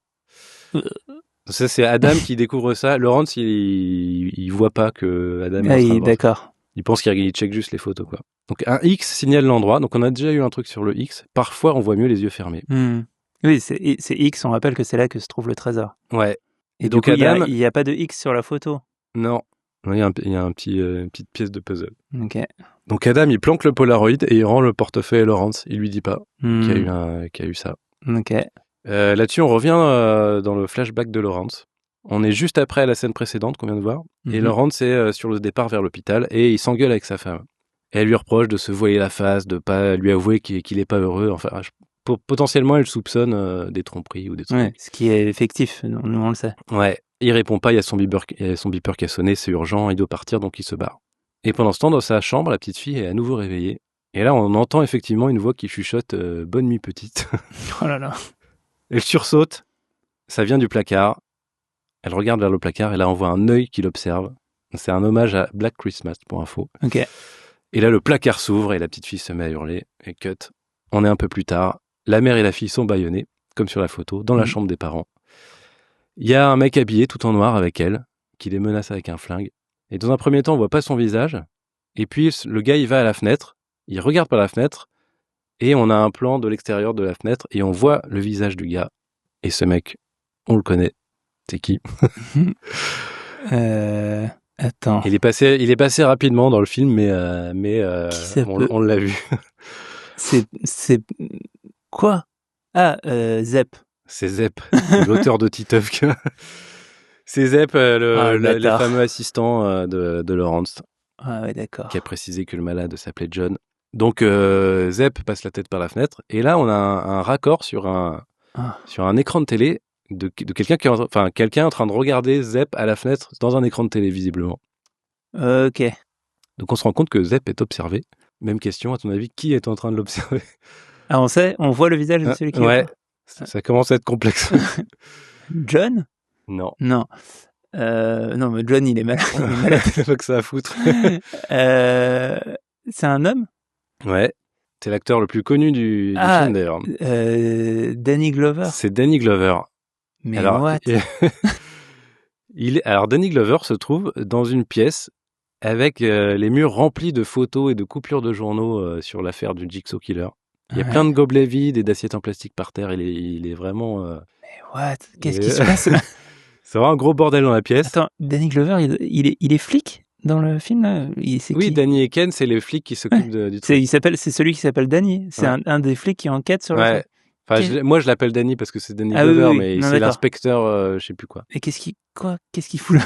Rappelons que, en fait, ce qu'on a vu, nous, c'est un flashback de Danny et Ken qui enquêtaient sur le Jigsaw Killer il y a quelques temps, il y a genre 5 mois. Et là, on est la veille de l'enlèvement. Donc, en fait, il s'est passé des trucs. On aura plus d'infos un peu plus tard. Mais là, voilà. Danny, il est dans une chambre d'hôtel. Enfin, il est quelque part avec plein de trucs autour de lui. Enfin, plein de coupures de journaux et de photos. Vraiment comme les gens qui enquêtent et qui sont en train de devenir fous en enquêtant sur un truc. Et en fait, il a une caméra à la fenêtre qui est braquée sur la fenêtre d'en face. Et donc, en fait, on se rend compte qu'il est en face de l'immeuble de chez Lawrence. C'est-à-dire que sa caméra vient de filmer Zep en face. Attends, en fait, parce que pour moi, il était juste dans la pièce d'à côté. Mais Zep, il est chez Lawrence. Zep est chez Lawrence. Il a bâillonné sa femme et sa fille. C'est lui qui les a bâillonnés? Ouais. Ok. Et il a passé la tête à la fenêtre. Ouais. Et en face de cette fenêtre, dans l'immeuble d'en face, il y a Danny Glover. Ah, mais il est pas il voit pas Zep. Il a une caméra braquée sur la fenêtre d'en face. Il le surveille. Et donc il a un petit écran de contrôle pour être discret, quoi. Ah, mais parce qu'en fait, parce que si ça se passe chez Lawrence, ça se passe chez Lawrence? Ouais, ça se passe chez Lawrence. Donc en fait, Danny Glover, il suspectait Lawrence, donc en fait, il est en planque, il surveille. Il surveille chez Lawrence. Ouais. Ok, tout paraît beaucoup plus moins fou. Oui, c'est logique, oui. J'imaginais vraiment un truc dingue où en fait ils étaient tous les deux capturés par le Jigsaw. Ah oui, non, pardon, j'ai mal expliqué. Oui. Oui, non, il est. Ok, oui, donc il surveille et c'est normal. Et donc en fait, effectivement, il enquête. Donc il fait le truc de flic classique. D'accord. Mais par contre, il assiste à quand même un truc. Donc potentiellement, là, du point de vue de Danny Glover, il se dit peut-être que Zep c'est peut-être le Jigsaw Killer quoi sur lequel il se dit mais qu'est-ce qui se passe? C'est quoi ce gars chez Lawrence en fait? Il suspectait Lawrence et en fait c'est un autre gars qu'il a jamais vu de sa vie. Ok, tout est plus donc il se dit trop bizarre. Ok. Donc on voit ça et on a quelques plans donc sur les coupures de journaux sur le mur et en même temps en voix off on entend la voix intérieure de Danny qui regrette d'avoir laissé Lawrence partir. Il remâche un peu le truc. Ok. Parce que voilà, pour lui, c'est lui le tueur. Et là, on a un nouveau flashback. Donc à partir de ce moment-là, de Danny qui raccompagne Lawrence chez lui en voiture le soir où il l'a reçu au commissariat. Ouais. Et Lawrence fait un commentaire à propos de l'incroyable histoire qu'a raconté la victime du Jigsaw. Et là, Danny répond pas. On sent qu'il est pas. On sent qu'il est suspicieux, quoi. En fait, là, quand même, mes soupçons sur Lawrence retombent un peu à cause de tout ce qui se passe, mais je garde quand même des soupçons, quoi. Donc, là, on peut plus faire confiance à personne. Ouais, voilà. On retrouve Danny un peu plus tard au commissariat, donc après avoir laissé Lawrence. Et lui, il est vraiment bloqué sur cette histoire. Il regarde en boucle la vidéo que Jigsaw a laissée à Amanda, l'espèce de VHS, là, pour lui expliquer les règles du jeu. Ouais. Et donc, il écoute en boucle, il écoute très attentivement le son, il fait des arrêts sur toutes les images pour voir s'il trouve pas des indices. Il n'y a plus que lui et Ken au bureau. Ken, lui, il est en train de se barrer, il est moins focus sur l'histoire. Mais là, Danny le rattrape. Il vient de bloquer sur une image de la vidéo. Il montre à Ken l'image, et notamment l'arrière-plan, où sur le mur, il y a un graffiti qu'il reconnaît. Et Ken le reconnaît aussi, c'est le nom d'un gang qui officie autour de la 118e rue. Donc, très bien. Une affaire sur laquelle ils ont travaillé certainement. Donc c'est peut-être un indice pour savoir où a été tournée cette vidéo. Et ensuite, Danny fait entendre à Ken le son de la vidéo. Il met le volume à fond et on entend très faiblement le bruit d'une alarme de pompier. Et donc, il demande à Ken de trouver le registre de toutes les alertes au feu dans cette zone ces derniers jours. Et donc, ils arrivent à quadriller les infos. Et Ken arrive avec le résultat que dans la nuit du mardi 17, il y a eu une alerte au feu au 213 Stygian Street. Donc, ils ont trouvé l'adresse. Et c'est l'adresse d'une ancienne fabrique de mannequins. Ok. Donc, ça match. Danny est trop chaud. Il dit, vas-y, on y va tout de suite. Et donc, on les retrouve. Les fabriques de mannequins, toujours un bon décor de film d'horreur. Il n'y en a pas tant que ça en plus, parce qu'ils arrivent à l'entrepôt, donc Danny il a son petit flingue et Ken il a carrément un fusil à pompe, ils sont prêts à en découdre. Et en fait, il n'y a pas grand-chose dans l'endroit, c'est des bureaux normaux avec des ordis, des trucs comme ça. Parce que je pense, c'est pas vraiment un film d'horreur, mais il y a dans un Kubrick, il y a ça. Oui, c'est le baiser du tueur. Le baiser du tueur. Ouais, super scène d'ailleurs. C'est assez intimidant, quand t'as 15 000 mannequins autour de toi. Donc voilà, c'est ça, il y a pas beaucoup d'indices. Ils retrouvent le fameux graffiti qu'ils avaient vu dans la vidéo, donc ils sont au bon endroit. Ils explorent, et puis ils tombent quand même sur une pièce où il y a plusieurs tables recouvertes de bâches rouges. Ok. Bon, qu'est-ce qu'ils vont trouver sous ces bâches, à ton avis ? Des cadavres ? Alors non, pas de cadavres. C'est gros ? On voit pas grand-chose. Il y a plusieurs tables avec plus ou moins de relief. Donc, le premier truc, c'est... Des outils, des scies Non. Alors, sous la première bâche, il découvre une sorte de maquette. Ok. Une maquette qui représente une salle de bain avec des gros tuyaux. Ouais, et j'aurais pas trouvé ça. Et 2 mecs attachés aux tuyaux. Quoi ? Donc c'est il s'est fait vraiment avec des Playmobil, il a tout préparé. Ça. Exactement, ouais. Ok. Donc franchement, ça commence à bien matcher avec ce qu'on a vu. Ouais.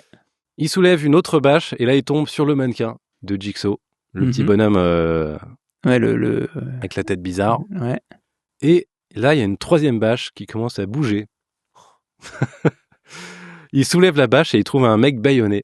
Donc pas un cadavre, mais un mec, voilà. Ouais. Et il y a un super gros carcan en métal autour du cou, et de chaque côté de sa tête, il y a des perceuses qui sont pointées vers lui, mais qui sont éteintes pour l'instant. Et le mec est en train de se débattre, visiblement il vient de se réveiller.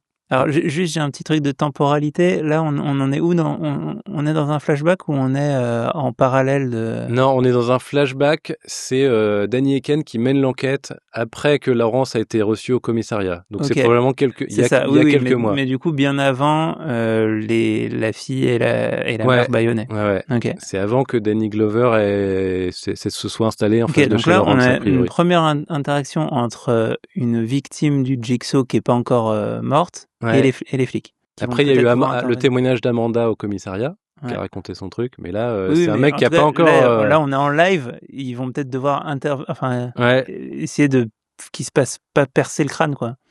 Exactement. Ce serait cool, si c'est possible. D'ailleurs, ils découvrent ce gars, et pendant ce temps, ils entendent un bruit d'ascenseur. Quelqu'un est en train d'arriver dans les locaux. Donc ils remettent en vitesse toutes les bâches, y compris sur le mec qui est en train de se débattre. Et ils se planquent dans un coin de la pièce. Putain. Ah oui, parce qu'en fait, il y avait une question. La question que je me pose tout de suite, c'est est-ce que le fait qu'il découvre le gars, c'est un truc voulu par Jigsaw ou pas ? Mais a priori, c'est pas voulu, quoi. A priori, non. Ouais, le mec... Alors, le mec, il a une capuche sur la tête, donc on voit pas son visage. Il arrive et puis il commence à parler au mec bâillonné comme si de rien n'était, en lui disant qu'il aurait dû lui mettre plus de tranquillisant, parce que c'est pas normal qu'il se soit réveillé. Et c'est là que Danny et Ken décident d'intervenir, et le mec est surpris, quoi. Enfin, ils le prennent sur le fait. Ils braquent le mec avec leurs armes. Le mec a quand même le temps d'appuyer sur un bouton rouge par terre avec son pied, qui déclenche les 2 perceuses qui commencent à se rapprocher de la tête du prisonnier. Et donc le mec à la capuche dit à Danny et Ken qu'ils ont un choix à faire. Dans 20 secondes, le mec sera mort s'ils font rien. Peut-être que c'était un peu prévu quand même qu'il soit là, je sais pas. C'est libre d'interprétation. Parce que non, en fait, ça a l'air maintenant prévu, ouais. Ouais, c'est vrai. Et alors en plus, il leur indique une boîte dans laquelle se trouve la clé qui permet de désactiver le mécanisme. Donc il faut qu'ils aillent à la boîte. Alors là, on est vraiment dans une situation... Pourquoi là, il n'y a pas de bavure policière, quoi ? Pourquoi ils l'abattent pas tout de suite ? C'est qui ce fou là ? Bah c'est pas ce qu'ils font, effectivement. Alors Ken, lui, il fonce sur la boîte, mais dans la boîte, il n'y a pas qu'une seule clé, il y a un trousseau géant avec plein de clés. Oh là. Donc il essaie toutes les clés, c'est la panique. Et pendant ce temps, Danny tient en joue le mec à la capuche avec son arme. Ouais. Il le traite de malade. Ouais, bah ouais. Et là, le mec à capuche répond que ouais, je suis malade. Tu vas faire quoi? Je suis malade de voir des gens insatisfaits de leur vie alors qu'il y en a d'autres qui souffrent. Pendant ce temps, Ken n'a pas trouvé la bonne clé. Il n'a pas le temps de tester les autres. C'est bientôt la fin d'une compte à rebours, donc il décide de tirer dans le mécanisme avec son fusil à pompe pour l'arrêter. Ça attire l'attention de Danny une demi-seconde, et là, le mec à capuche en profite pour sortir un couteau de sa poche et pour trancher la gorge de Danny. Quoi? Ok. Oui, parce que Danny, il a, en fait, le coup de fusil à pompe, ça a attiré son attention, donc il a, en une demi-seconde, mais là, méga surprise, parce qu'on sait a priori que Danny, il a survécu. Ah non! Si, oui, Danny, ouais, il a survécu à ça. Ouais, on le verra plus tard, Danny. Donc, effectivement, mais après, c'est pas parce qu'on te tranche la gorge que tu meurs, forcément. Ouais, si tu la recoues vite fait. Si t'as... Exactement. Si, par exemple. Bon, en tout cas, pendant ce temps, Danny est en train de se vider de son sang. Et le mec à capuche s'enfuit. Ken, il a réussi à arrêter la machine avec son fusil, donc il poursuit le Jigsaw Killer.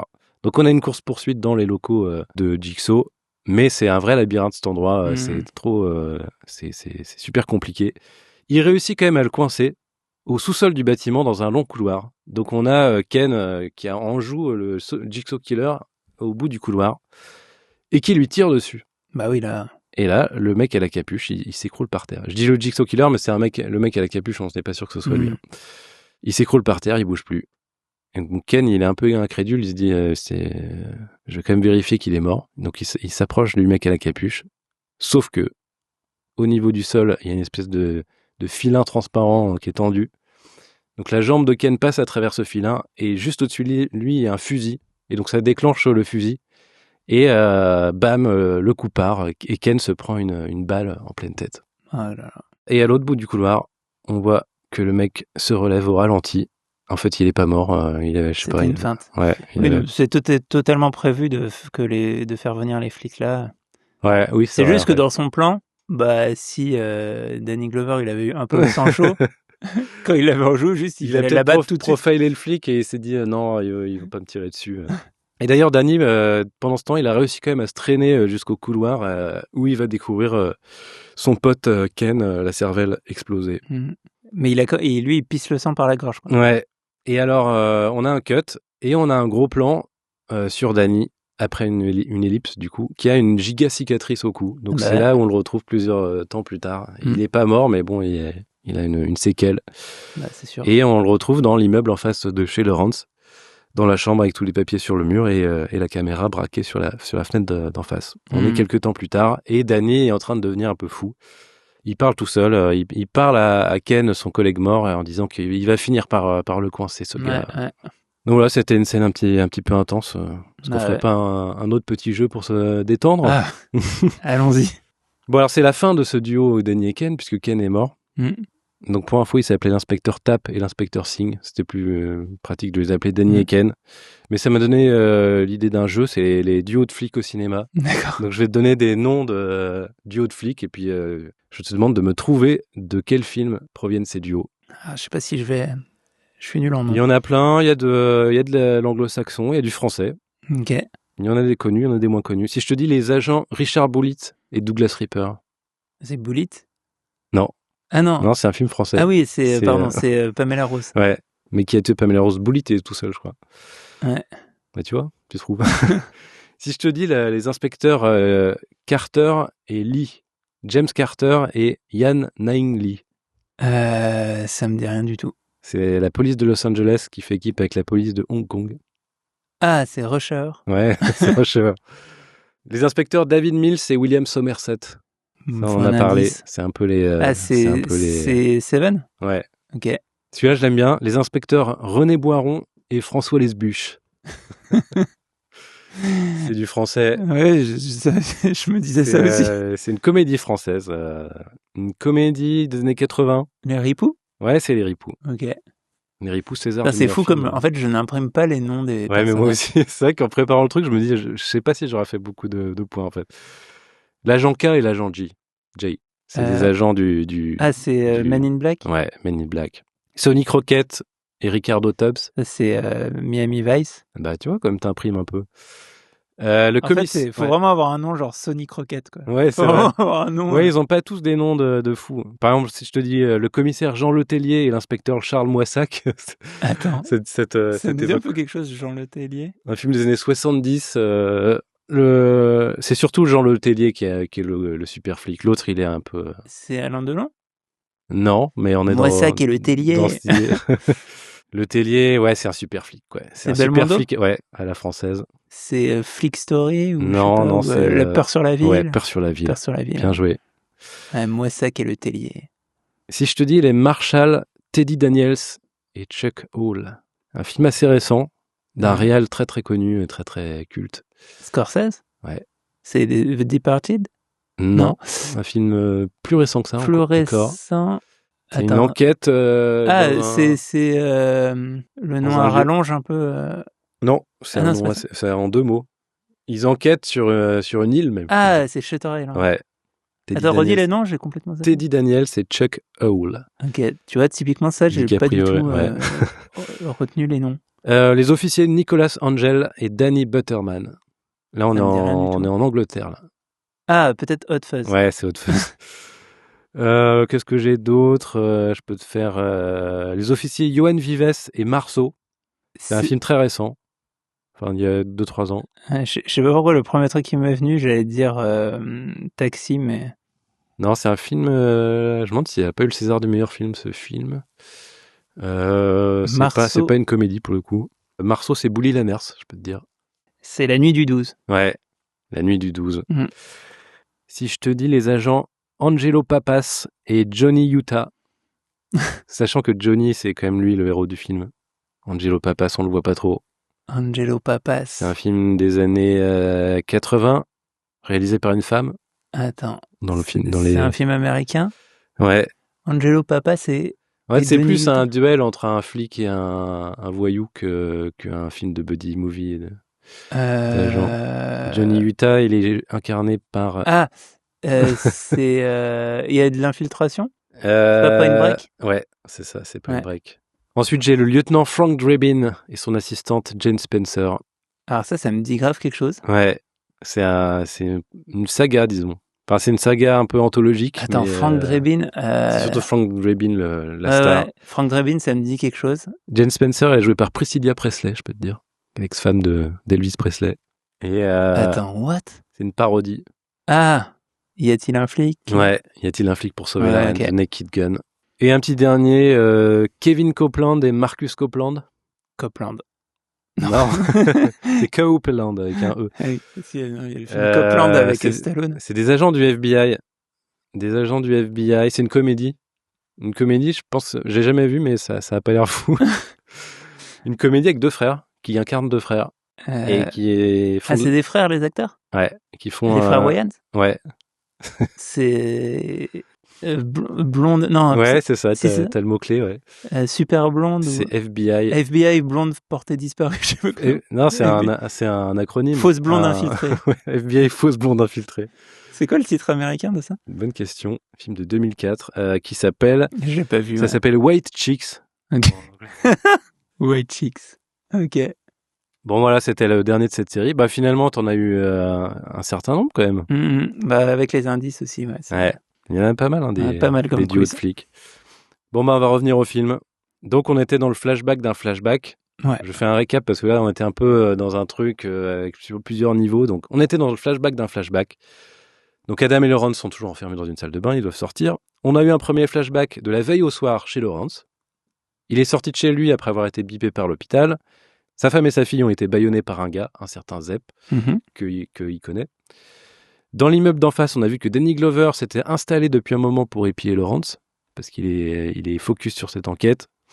Ce qui a donné lieu à un nouveau flashback. Danny et Ken ont retrouvé la trace du Jigsaw Killer.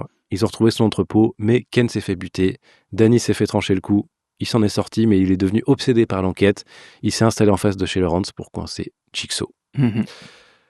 On est de retour avec Zepp. Alors, j'ai pas très bien compris s'il est toujours chez Lawrence ou s'il a un autre endroit, mais il est en train d'observer Adam et Lawrence à travers un écran de surveillance. Et à côté de l'écran, on voit une horloge qui indique 3h52.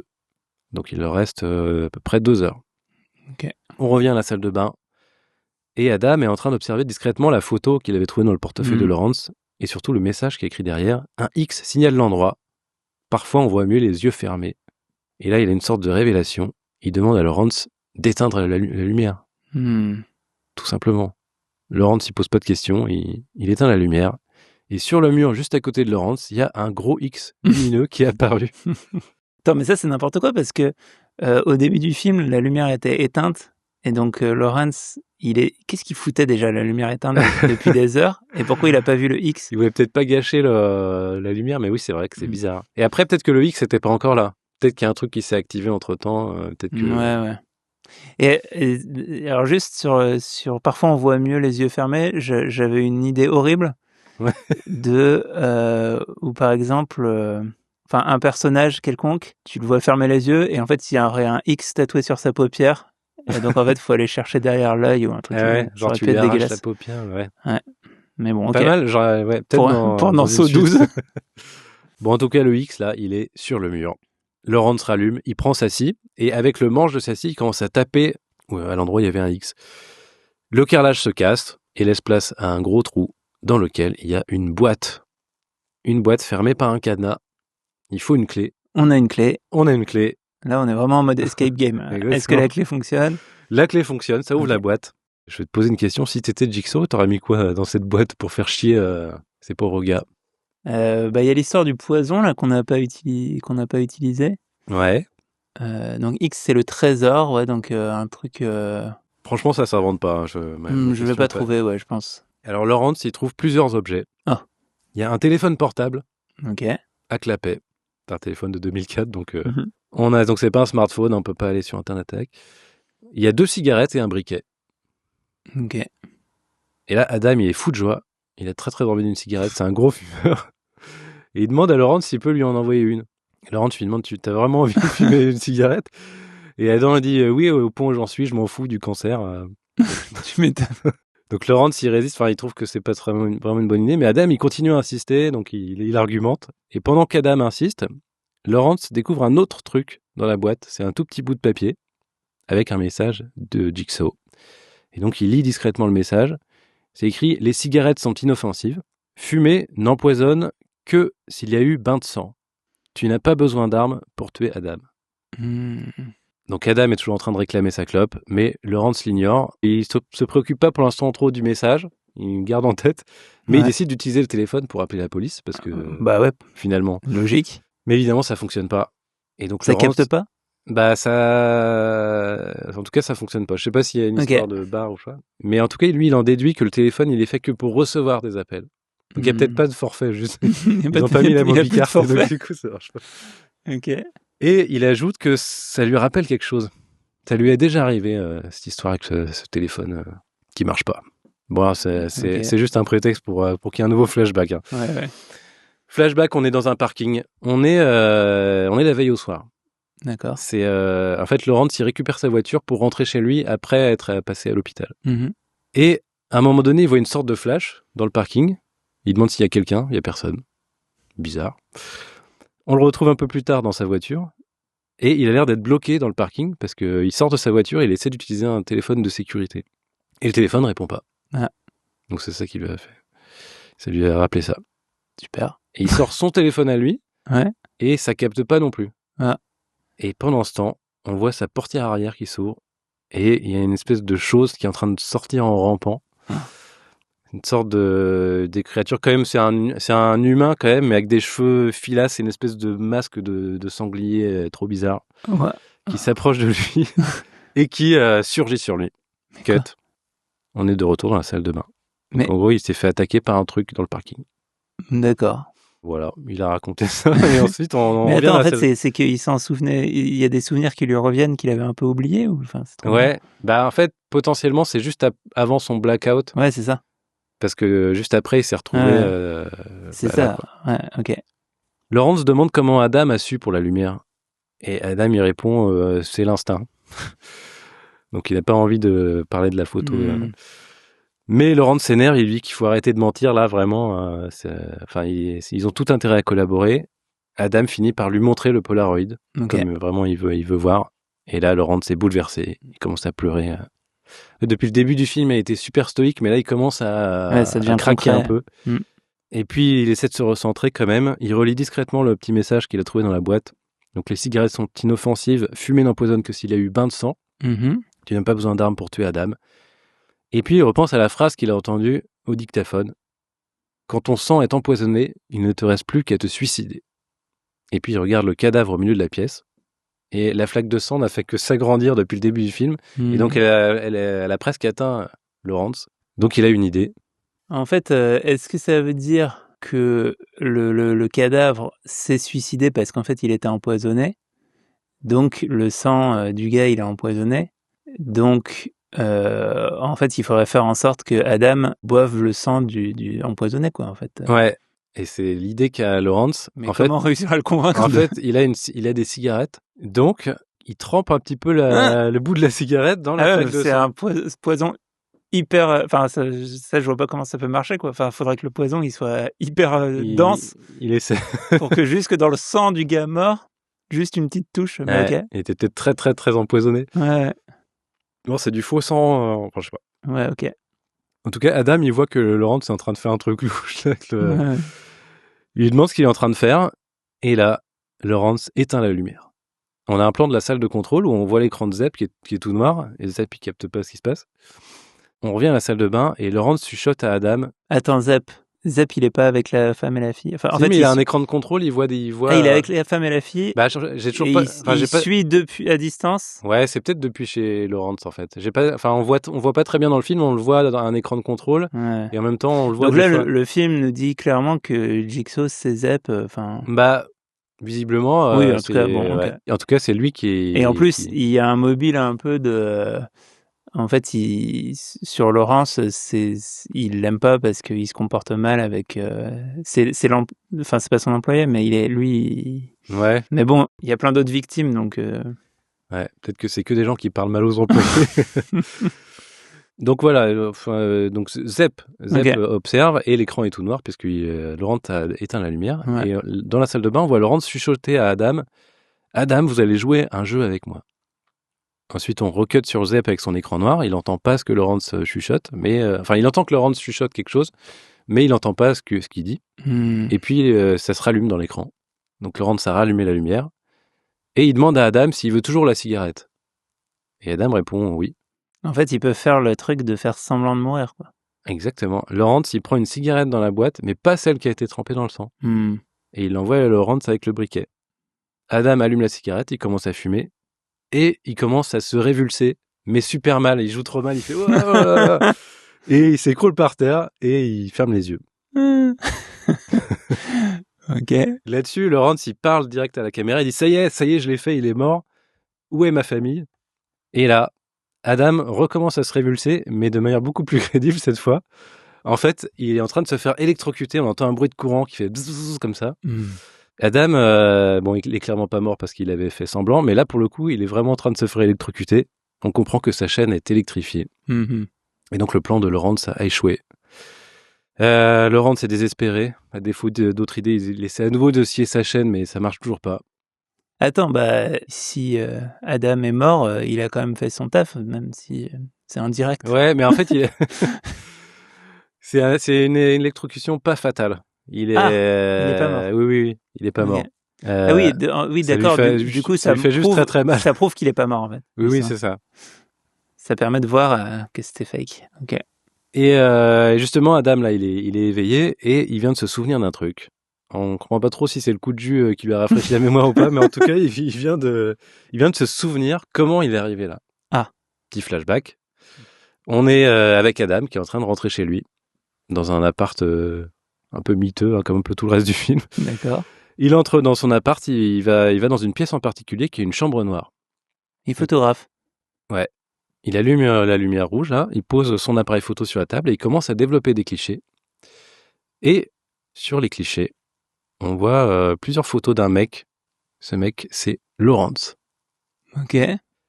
On a une petite ellipse. C'est un peu en mode photo volée ou c'est des portraits? Ouais, ça fait un peu truc de détective, quoi. Ouais, ok, d'accord. On retrouve Adam plus tard, qui s'est endormi dans sa chambre noire. Ouais. Qui est éteinte, pour le coup, d'ailleurs. il essaie il se réveille, il essaie d'allumer la lumière, mais ça fonctionne pas. Ça fonctionne plus, il y a plus d'électricité. Ok. Il récupère une lampe torche qui traîne dans sa pièce. On a tous une lampe torche chez nous, dans notre chambre. À portée de main. Mais elle fonctionne pas non plus. Bon. Alors il prend son appareil photo, il sort de la pièce et vraiment il y a pas d'électricité chez lui, donc il fait vraiment très très noir. Et il s'éclaire avec son flash en prenant des photos à intervalles réguliers. N'importe quoi. C'est le seul moyen de s'éclairer, donc il fait ça. C'est marrant. Je pense que tu vois rien si tu fais ça, non? Cet ébloui. Je sais pas. Bah en fait, en tout cas dans le film, tu vois pendant un quart de seconde des trucs. Idée de cinéma un peu foireuse à mon sens. Ouais, mais c'est pas mal. Hein, la scène est cool. Mais c'est vrai que scénaristiquement, c'est un peu too much. Ouais. Et là, on entend un petit rire enregistré, un rire qui est joué en boucle. Adam se retourne et il découvre sur le fauteuil de son salon le mannequin de Jigsaw. Donc là, il attrape une batte de baseball et il commence à défoncer le mannequin. Pareil, il a une batte de baseball. Toujours à portée de main. Et là, il entend un bruit dans la chambre noire. Il a toujours sa batte de baseball, il a toujours son appareil photo. Il ouvre la porte, on voit rien du tout, que l'obscurité. Il appuie sur le déclencheur. Et là, le monstre du parking surgit sur Adam, de la même manière qu'il l'avait fait avec Lawrence. Donc pareil, il s'est fait enlever par ce truc. Ok. On revient à la salle de bain. On a un plan sur l'horloge qui tourne. Il est 5h37. Oh là là, ça chauffe. Rappelons que la deadline est à 6h. Adam est silencieux, il a fini son anecdote. Lawrence ne réagit pas. Il a le regard dans le vague, on sent qu'il commence à être vraiment au bout du rouleau. Et là, le téléphone sonne. Donc il avait raison, c'était pour recevoir des appels. Ouais. Il répond, et au bout du fil, c'est Diana, sa fille. D'accord. Elle est en train de pleurer, elle dit qu'elle a peur. Bah ouais. Elle dit que le méchant monsieur est là, il les a attachés, il a une arme. Et effectivement, on voit que Zepp est là. Donc, moi, je pense que son écran de contrôle, il doit être chez Lawrence, mais c'est pas très clair. Ok. Donc Zepp est là et c'est lui qui tient le téléphone et il le passe à la femme de Lawrence, qui s'appelle Allison au passage. Et Allison demande si Adam est là. Lawrence comprend pas et elle lui dit « Ne crois pas aux mensonges d'Adam, il te connaît, il savait déjà tout de toi. » Oh là là là là. Donc on est du point de vue de Lawrence qui entend ça et le téléphone raccroche. Oh là là là là. Donc là, j'avais pas vu venir. Lawrence, il pète un câble, il se met à hurler, il se fout par terre en pleurant. Vraiment, en fait, alors qu'il avait été calme pendant tout le film, il commence vraiment à dégoupiller, alors que Adam, le rapport change entre les deux.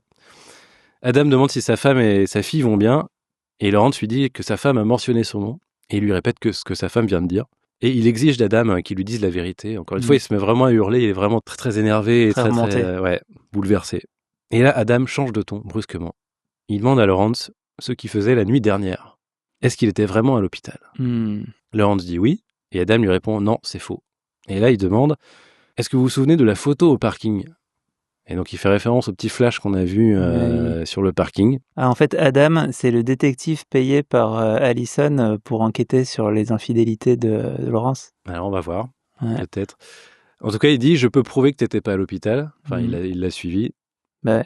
Et il peut non seulement le prouver en disant, mais en plus, il a dans le sac en plastique qu'il a trouvé dans le truc tout à l'heure, en fait, il y avait des photos qu'il n'avait pas montrées à Lawrence. Et là, il balance les photos à Lawrence. Tiens, c'est des photos qu'il a pris lui-même.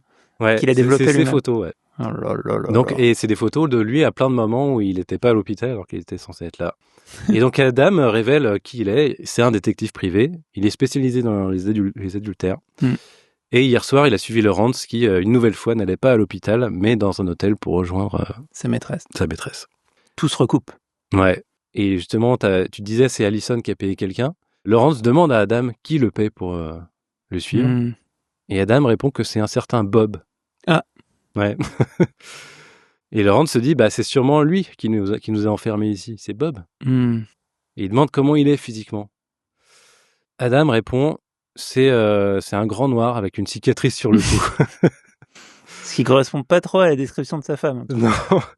Je pensais que c'était sa femme parce qu'elle a dit au téléphone qu'elle connaissait Adam, donc il faut bien qu'elle le connaisse d'une certaine manière. Ouais, c'est sûrement Zeb qui lui a dit de raconter ça.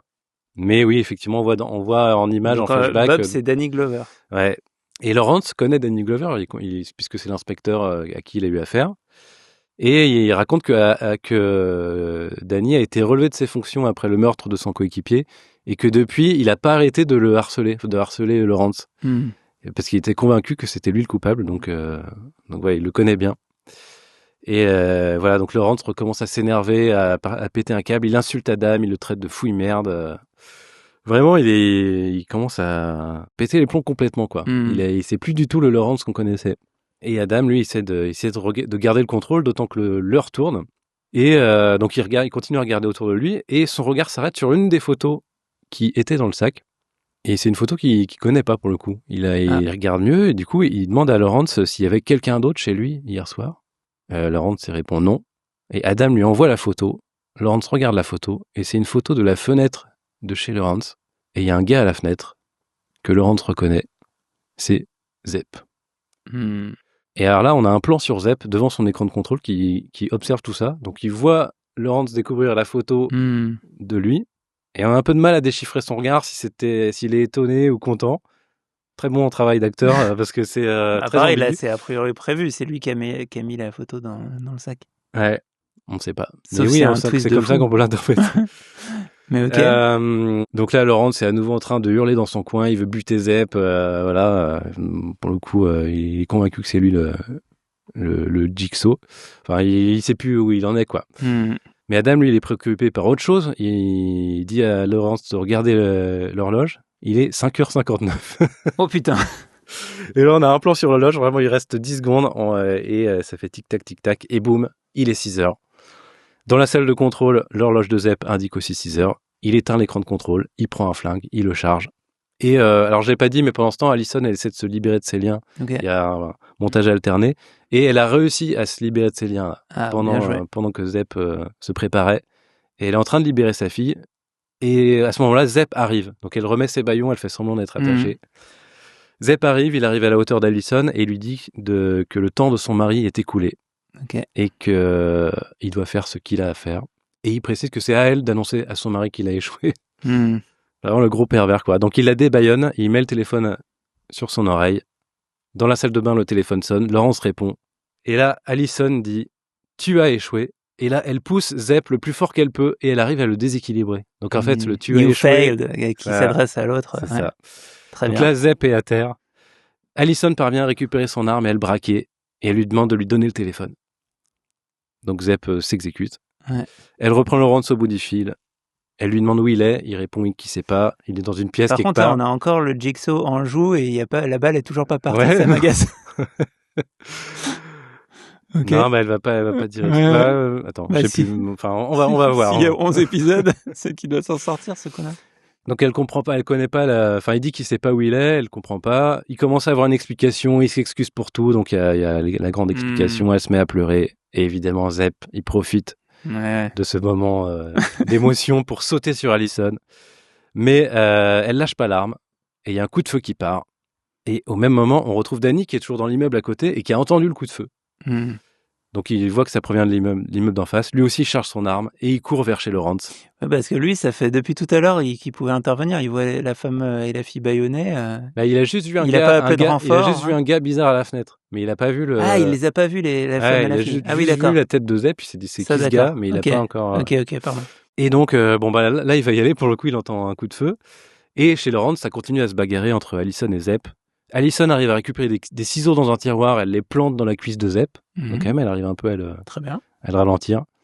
Pendant ce temps, Danny atteint l'appartement, il tire sur Zep. Zep a réussi à récupérer son arme, donc il tire aussi sur Danny pendant qu'Allison s'enfuit avec sa fille. En grosse bagarre. Et dans la salle de bain, Laurence, il est toujours au téléphone et il entend plein de coups de feu, il entend un énorme bordel. Il est terrorisé. Et, déjà qu'il n'était pas très bien, là, il se roule par terre de désespoir, c'est horrible. Dans l'appart, Zep finit par assommer Danny avec un vase et il arrive à s'échapper en boitant parce qu'il a la blessure du ciseau dans la cuisse. On revient à la salle de bain. Laurence est par terre en train de pleurer et en plus il se prend un méga coup de jus. C'est super violent, il perd carrément connaissance. Adam, lui, il est paniqué parce qu'il se réveille pas, l'autre se réveille pas. Il essaie de lui envoyer des cailloux et ça finit par réveiller Laurence. Donc vraiment, c'est une scène avec du montage alterné et tout, très rythmé.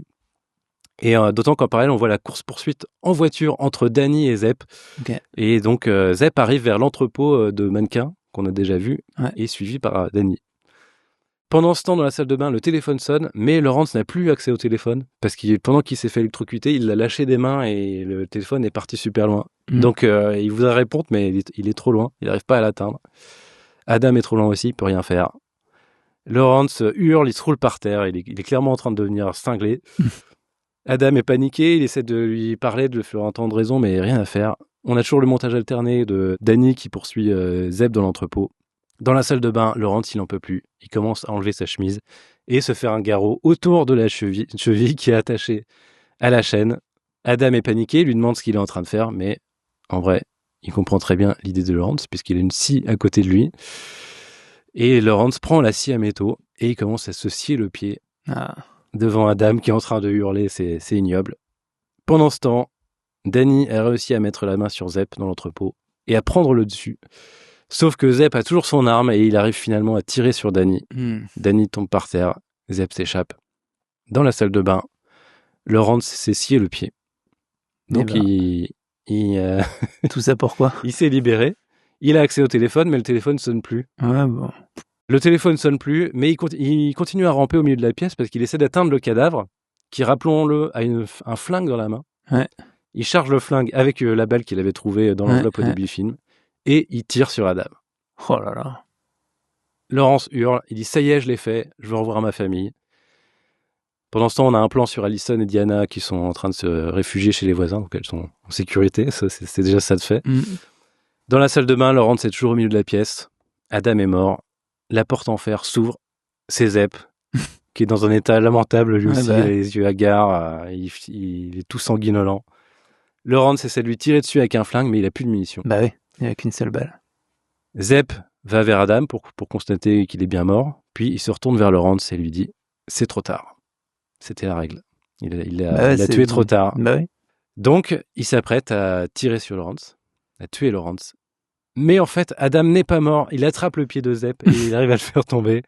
Et donc, il y a une bagarre entre Zep et Adam. Puis Adam finit par attraper le couvercle de la chasse d'eau et balancer des grands coups dans la gueule de Zep. Adam est vraiment en furie, il s'acharne sur Zep. C'est horrible. Zep est mort. Ok. C'est même Laurence qui est obligé de ramper vers lui pour l'arrêter. Parce que ça y est, il est mort. Et donc, la porte est ouverte. Laurence a un pied coupé, mais il est libre. Donc, il lui dit ça va aller, je t'ai juste blessé à l'épaule. En fait, je sais pas s'il a fait exprès ou pas, mais en tout cas, voilà. Ils sont tous les deux vivants. Je vais aller chercher de l'aide. Il est en tout blanc, il est en train de se vider de son sang, c'est horrible. Et il commence à ramper péniblement dans l'autre sens. Il arrive à passer la porte. Ils se disent un dernier truc, genre je t'abandonnerai pas. Enfin, je sais plus ce qu'ils se disent, mais voilà. Attends, juste j'ai oublié comment Adam s'est libéré de sa chaîne. Il n'est pas libéré de sa chaîne, Adam. Ah oui, il est toujours dans le truc. Il n'y a que Laurence qui est libéré puisqu'il s'est coupé le pied. Adam, il est toujours là et Laurence va essayer de trouver de l'aide. Ok, très bien. Donc voilà, Adam se retrouve tout seul. Mais justement, il est attaché, donc qu'est-ce que tu ferais dans cette situation Bah, j'attends. Alors lui, quand même, il a Zep à côté de lui, donc il décide de fouiller Zep, au cas où. C'est vrai, bonne idée. Et il trouve un portefeuille avec rien de spécial dedans, voilà, c'est les coordonnées de Zep. Mais dans une autre poche, il trouve un autre objet. À ton avis, quel objet il trouve dans la poche de Zep ? Un téléphone ? Un objet qu'on a beaucoup vu dans ce film. On a vu plusieurs occurrences de cet objet. Non. Une clé ? Non. Une cigarette ? Non. Il trouve un dictaphone. Un dictaphone, bien sûr. Oh là là. Avec une cassette dedans. Oh non. Il lance le message. Et on a la voix du Jigsaw Killer qui dit « Bonjour, Mr. Hindle. » Ou comme on t'appelle à l'hôpital, Zep. À toi de choisir. Un poison à action lente parcourt tes veines. Je suis le seul à avoir l'antidote. Et pendant qu'Adam écoute le message, on voit en flashback plein de scènes qu'on a vues de Zep. Et on comprend qu'en fait, c'est pas lui du tout le commanditaire de tout ce bordel. Zep, c'est une autre victime de Jigsaw. On lui a dit de kidnapper, de bâillonner. Le message continue. Le message dit « Pourras-tu tuer une femme et son enfant pour te sauver ? Écoute attentivement, il y a des règles. » Donc on a un plan sur Adam qui écoute ce message, qui comprend plus rien. On le voit au premier plan sur la droite de l'image et à l'arrière-plan, sur la gauche de l'image, on voit quelqu'un qui se lève. Adam se retourne. Le mec qui vient de se lever, c'est le cadavre qui est au milieu de la pièce. Depuis le début du film, Le cadavre se lève et on se rend compte que son crâne fracassé, c'est un masque en silicone qu'il est en train d'enlever. On a un contre-champ sur Adam qui a les yeux révulsés. Le mec regarde Adam et lui dit « La clé de la chaîne était dans la baignoire ». Et Adam regarde le visage du mec et là on se rend compte que c'est John, le malade en phase terminale, à l'hôpital. Finalement, il était là. Et là, on a une série de flashbacks, la scène classique dans les films à twist où on rappelle tous les indices qui ont été disséminés dans le film. Le fait que Jigsaw accuse ses victimes d'être insatisfaits de leur vie, alors qu'il y en a d'autres qui souffrent. Donc lui est malade, effectivement. L'inspectrice qui dit à ses collègues qu'il aime bien assister en direct à ces petits jeux. Donc là, vraiment, il a vraiment assisté au jeu en direct. Et tout un tas de petites répliques, de micro-indices qu'on a il a réussi à pas bouger, quoi. Ouais. Bien joué Jigsaw. Et d'ailleurs, du coup, la flaque de sang, c'était potentiellement du faux sang. Du faux. Ouais. Enfin, c'est sûr que c'était du faux sang. Adam prend le flingue de Zep pour tirer sur Jigsaw, mais le mec actionne une petite télécommande qui électrocute Adam. Donc, depuis le début, il avait sa petite télécommande pour les électrocuter. Jigsaw sort tranquillement de la salle. Il atteint la porte de la salle de bain. Il se place dans l'encablure de la porte. Il regarde Adam, qui est en train de hurler. Et là, il éteint la lumière et il prononce la dernière réplique du film. Game over. Et puis il ferme la porte. Et c'est la fin de Saw de James Wan. Et Et donc potentiellement, c'est hors champ, mais je pense que Lawrence a perdu aussi, je pense. Qu'il est en train de ramper dans les couloirs. Ouais, mais effectivement, ça donne matière à des suites, quoi. Enfin, là... Ouais. Oui, donc du coup, les deux gars, ils sont morts, donc on les verra pas dans le deuxième film, je pense. Et donc c'est pour ça que c'est pas des acteurs cultes de la saga, quoi. Ouais. Mais je pense, il me semble que Lawrence, il est pas forcément mort. Enfin, si, tu penses qu'il est en train de se vider son sang, et en plus, il y a le Jigsaw qui peut le... Ouais. Par contre, la femme et la fille, on peut les retrouver, peut-être. C'est vrai. Et je crois qu'on retrouve Amanda, la victime qui s'en est sortie dans les films d'après. Mais comme je les ai pas vus, je suis pas sûr. Ouais, c'était super. Ouais, du coup, c'est un peu plus que ce à quoi tu t'attendais, du coup, j'imagine. C'est film à énigme. Ouais, en tout cas, le côté énigme, tous les rebondissements et tout sont cool. T'as très bien raconté, donc en fait, j'étais à fond dedans. Et c'est vrai que je suspectais qu'il y ait... Mais en fait, le coup du cadavre... Bon, après, c'est aussi un peu improbable. Enfin, vraiment, le mec qui reste 5 heures sans bouger du tout. Je pense que c'est vraiment un twist difficile à pré-shot, pour le coup. Enfin, mais c'est vrai que comme c'est à la limite du grand guignol, cette idée te vient jamais. Mais c'est quand même c'est bien foutu, quoi. Et quand t'es dans le truc, là peut-être que à l'oral comme ça peut paraître un peu too much, mais quand t'es dans le truc, tu te dis, what the fuck. T'as le cerveau qui explose, ouais. Ouais, parce qu'en plus en fait, justement, comme il y a d'autres sortes de pseudo twists ou de fausses pistes, machin, que tu crois résoudre au fur et à mesure, que tu résous un peu. Il y a toujours ce truc en plus. C'est ça qui fait un bon film à twist, c'est de disposer plein d'éléments et d'aiguiller les gens sur des fausses pistes. Ouais, ou même qu'il y ait des vraies pistes un petit peu dissimulées, où du coup le spectateur dit c'est bon, je crois avoir compris le truc, et en fait il y a quelque chose en plus derrière, quoi. Mais c'est vrai que tout à l'heure quand tu disais c'est clair que c'est Zep le tueur, enfin il nous montre clairement que c'est Zep le tueur, je me suis dit peut-être qu'on peut se dire c'est un peu trop... c'est sûr que ça va pas être Zep le tueur.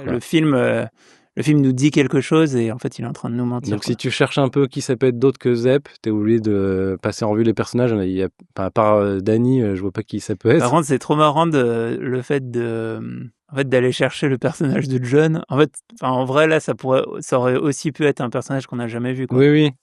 Mais en fait, c'est quand même pas mal. Et en plus, c'est pas mal écrit dans le sens où tu le remarques, le personnage de John, parce qu'ils font une petite scène, un échange un peu awkward entre Zep et Lawrence sur lui. Où en fait c'est pas un personnage du film parce qu'il parle pas il a juste un prénom, même, mais tu te souviens à la fin on se souvient qu'on l'a vu, quoi. Ouais. Donc c'est un film quand même plutôt pas mal foutu. Donc je sais pas ce qu'il en est des suivants qui sont aussi écrits, en tout cas les suites directes par Lee Whannell. Donc après est-ce qu'il a eu l'inspiration pour imaginer des rebondissements de cet ordre sur les autres films, je sais pas. Et c'est vrai que ça, sur le côté ludique et gore, ça a aussi inspiré plus récemment des trucs que j'ai vus, notamment en série, que ce soit Squid Game ou Alice in Borderland, où en fait t'as des situations qui sont hyper violentes et avec un côté ludique ou de l'énigme ou des trucs comme ça. Et le fait de monter les personnages les uns contre les autres pour qu'ils s'entretuent, c'est un truc... Oui, des dilemmes moraux qu'en tant que spectateur, tu as envie de travailler aussi. Hein. Ouais. Tu te dirais, qu'est-ce que je ferais dans cette situation ? Ouais, j'aime bien, ça m'a donné envie de le voir. Ouais. Enfin, il y a quand même des scènes où j'ai pas vraiment envie de les voir. Genre quoi ?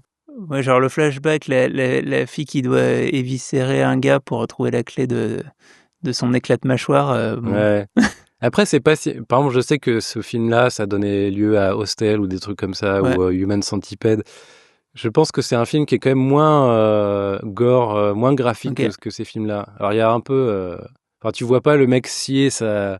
Enfin, tu te complais pas dans l'image du mec qui scie sa jambe, quoi. Tu le vois pas. C'est plus l'idée. Un peu de bruitage quand même, un peu là. Ah oui, certainement.